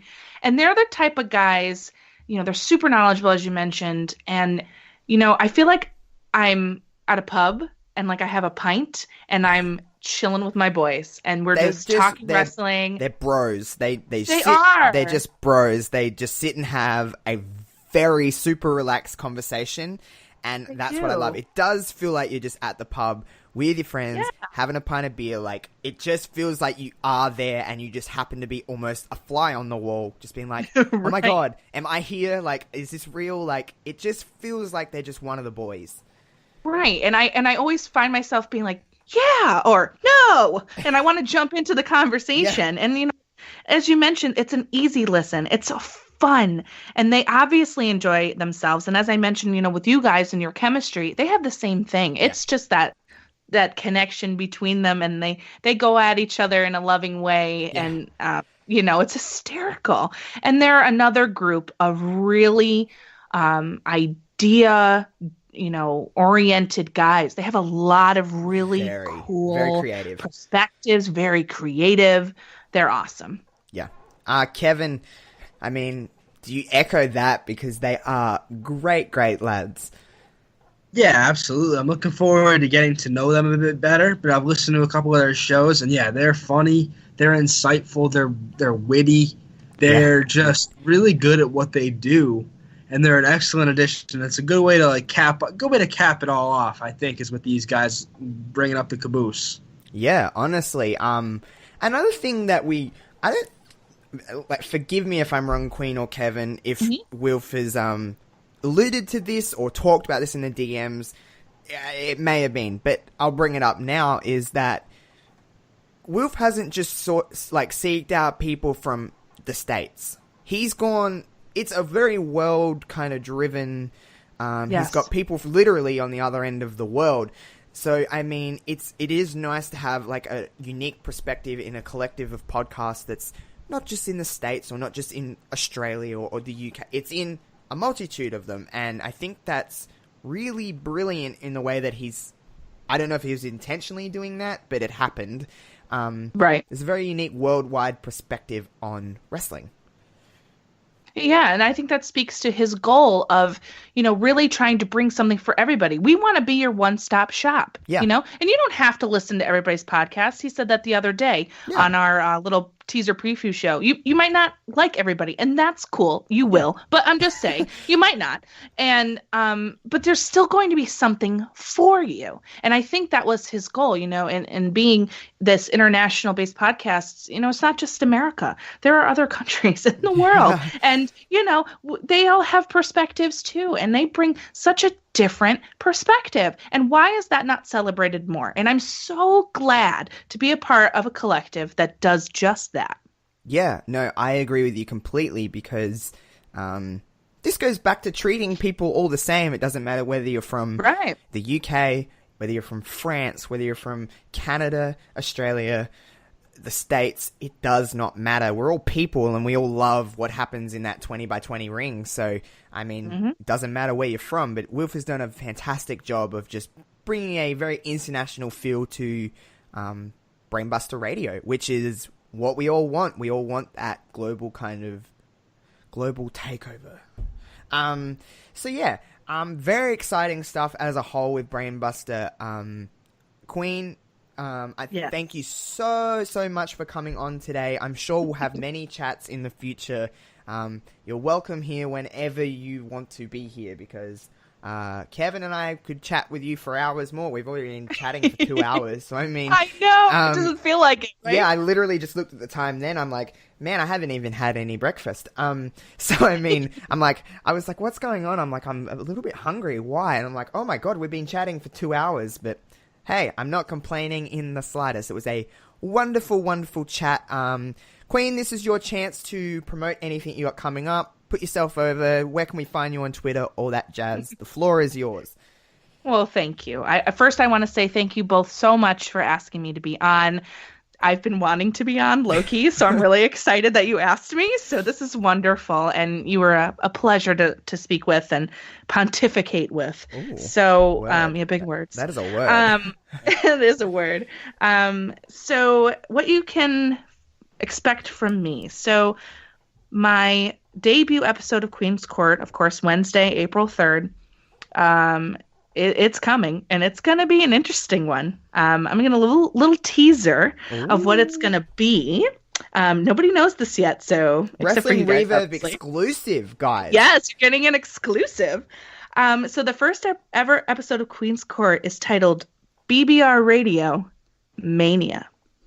And with my Brainbuster brothers, we are going to create the best WrestleMania card of all time. And that's all I'm going to say about what we have in store for the main content. But of course, I've started to ask for some questions, so please at me on Twitter, at TheQueenofNE, and, give me some questions. I'm going to put, the listeners on the show, and we're going to have a conversation. So that's happening. You can also find me on Instagram at TheQueenofNE. And of course, with my boys over at DYWTSB, the Did You Write This Stuff Bro podcast, Pops, Mort, and James E. We discuss everything, WWE, Raw, SD Live, the pay-per-views, a little bit of NXT, And we're all over the place, right? iTunes, Google Play, Spotify, of course, and every Friday is when those episodes drop. I really hope you come check us out. It's a lot of fun, different perspectives from different parts of the US, which is really cool. Yeah, right here on Brainbuster Radio, you'll find me. And you guys, my friends Josh and Kevin, you can come on Queen's Court anytime you want. You just let me know. I will want you there. I'll be there in any kind of sense, even if it's at 3 a.m. when it's stupid times and stupid. I know. So yeah, please go and follow Queen. We'll retweet that. I believe I have anyway, but if you don't follow Queen for whatever stupid reason you don't follow Queen on Twitter, go to Wrestling Reverb's Twitter page and you'll find that where you can send in some questions for Queen for her debut episode. They have a few days, I believe, to do so, Queen. Yep. You have now until Saturday when I'm going to record the first ever episode. Okay, so please get your questions in. You can send them via MP3 if you want your voice to be heard on the show. You can send them via Twitter, whatever you feel like is necessary. Please ask her whatever wrestling-related question you want because you'll more than likely answer it. I will. So yeah, again, thank you so much, Queen, for coming on, chatting with me and Kevin. Kevin, anything you want to have? You got any more news on your return of your blogs? I know that you that I'm working on a tentative schedule for WrestleMania weekend, and I'll keep you all updated as I begin to roll out some new stuff. I'm looking forward to it. Definitely, it's been a long time coming, and I'm looking forward to getting back to the grind. Oh, I'm excited. Yes, Kevin is making his big return to blogging. I love Kevin's blogs. So, so yeah, that is what we've got coming up. Of course, if you haven't seen on Wrestling Reverb's Twitter, please go and check out the WrestleMania schedule that we have, the WrestleMania week. We're doing 5 if you include the WrestleMania recap show, 5 big shows for WrestleMania week. We're going to do an NXT TakeOver New York. We're going to do, me and Kevin are going to sit down and talk about all things WrestleMania, our best WrestleMania matches, moments, cards, just everything WrestleMania, a big, huge WrestleMania special. We're going to be doing a Reverb Rewind on WrestleMania of your choice. There's 2 polls going on right now. I please encourage you to all to go vote in those polls. Because I voted. Oh, yeah. We got 2 polls going on at the moment, and then the winner of those 2 polls will go head-to-head in another poll, and that is what we're doing for Reverb Rewind WrestleMania week. Of course, we're going to be doing WrestleMania predictions on our Brainbuster debut on the Friday of WrestleMania week, and then straight after WrestleMania airs, me and Kevin are going to be crazy enough to sit down and talk about WrestleMania, because WrestleMania is probably going to go for 25 hours. God help us. So me and Kevin will probably be, especially Kevin, he's going to be up late, so he'll be delusional, and I'll be up since 5:30 in the morning, because that's when WrestleMania starts for me. So we'll be delusional and moronic, and we'll be crazy, so get ready for that show. We're going crazy, folks. We are going off the grid. We are going to be nutty by that episode, so good luck listening to that one, because we'll probably be spewing some real BS that episode, depending on how good WrestleMania is. So WrestleMania, you got to be good for us. I'm sure it will be. But that is our WrestleMania week. Please, everyone, go and subscribe to Brainbuster Radio right now if you haven't done it. We have a lot of people already subscribed, and we've put out nothing. So that's pretty exciting. That shows that people are going to care about this. I really, honestly, from the bottom of my heart, do believe this is going to be really, really special, and I do believe we're going to get people in. We're going to attract a lot of new listeners, all of us, so I couldn't be more proud to be a part of this. So this is going to be really exciting, and yeah, please go. You can, of course, subscribe to Wrestling Reverb wherever you get your podcasts, wherever you're listening to now on, pretty much everywhere. And yeah, stay posted for anything more Wrestling Reverb stuff. As you can see, I'm starting to branch out a little bit more. I've put out a few different things that I'm just trying to get some feelers on, just to kind of extend what Wrestling Reverb is, because I just enjoy doing this kind of stuff. So if you have anything that you think would be helpful or something you want to see from me, from Kevin, in regards to anything, because I've been doing some Twitch streaming, I've been trying to get him back into doing some videos, some live streaming on Twitter, Kevin's doing his blogs. If there's anything you have suggestions for or just want to chat about, feel free to chat with me and Kevin, and I'm sure I can say the same for you, Queen. If there's people that want to chat with you on Twitter, you're always very open to talking with people, so all very approachable people. So if there's anything that you want to see from Wrestling Reverb, whether it's wrestling related or not, because I've been trying to branch out with some other things, especially with my Twitch. I'm going to start playing some things that aren't wrestling related and getting to know Josh a little bit more than just what I bring on Wrestling Reverb, because more people have asked for that than I think I would ever imagine. So, I mean, there must be something to it. And, yeah, I encourage you to go check out us all. And we'll catch you guys next time on Wrestling Reverb. Peace.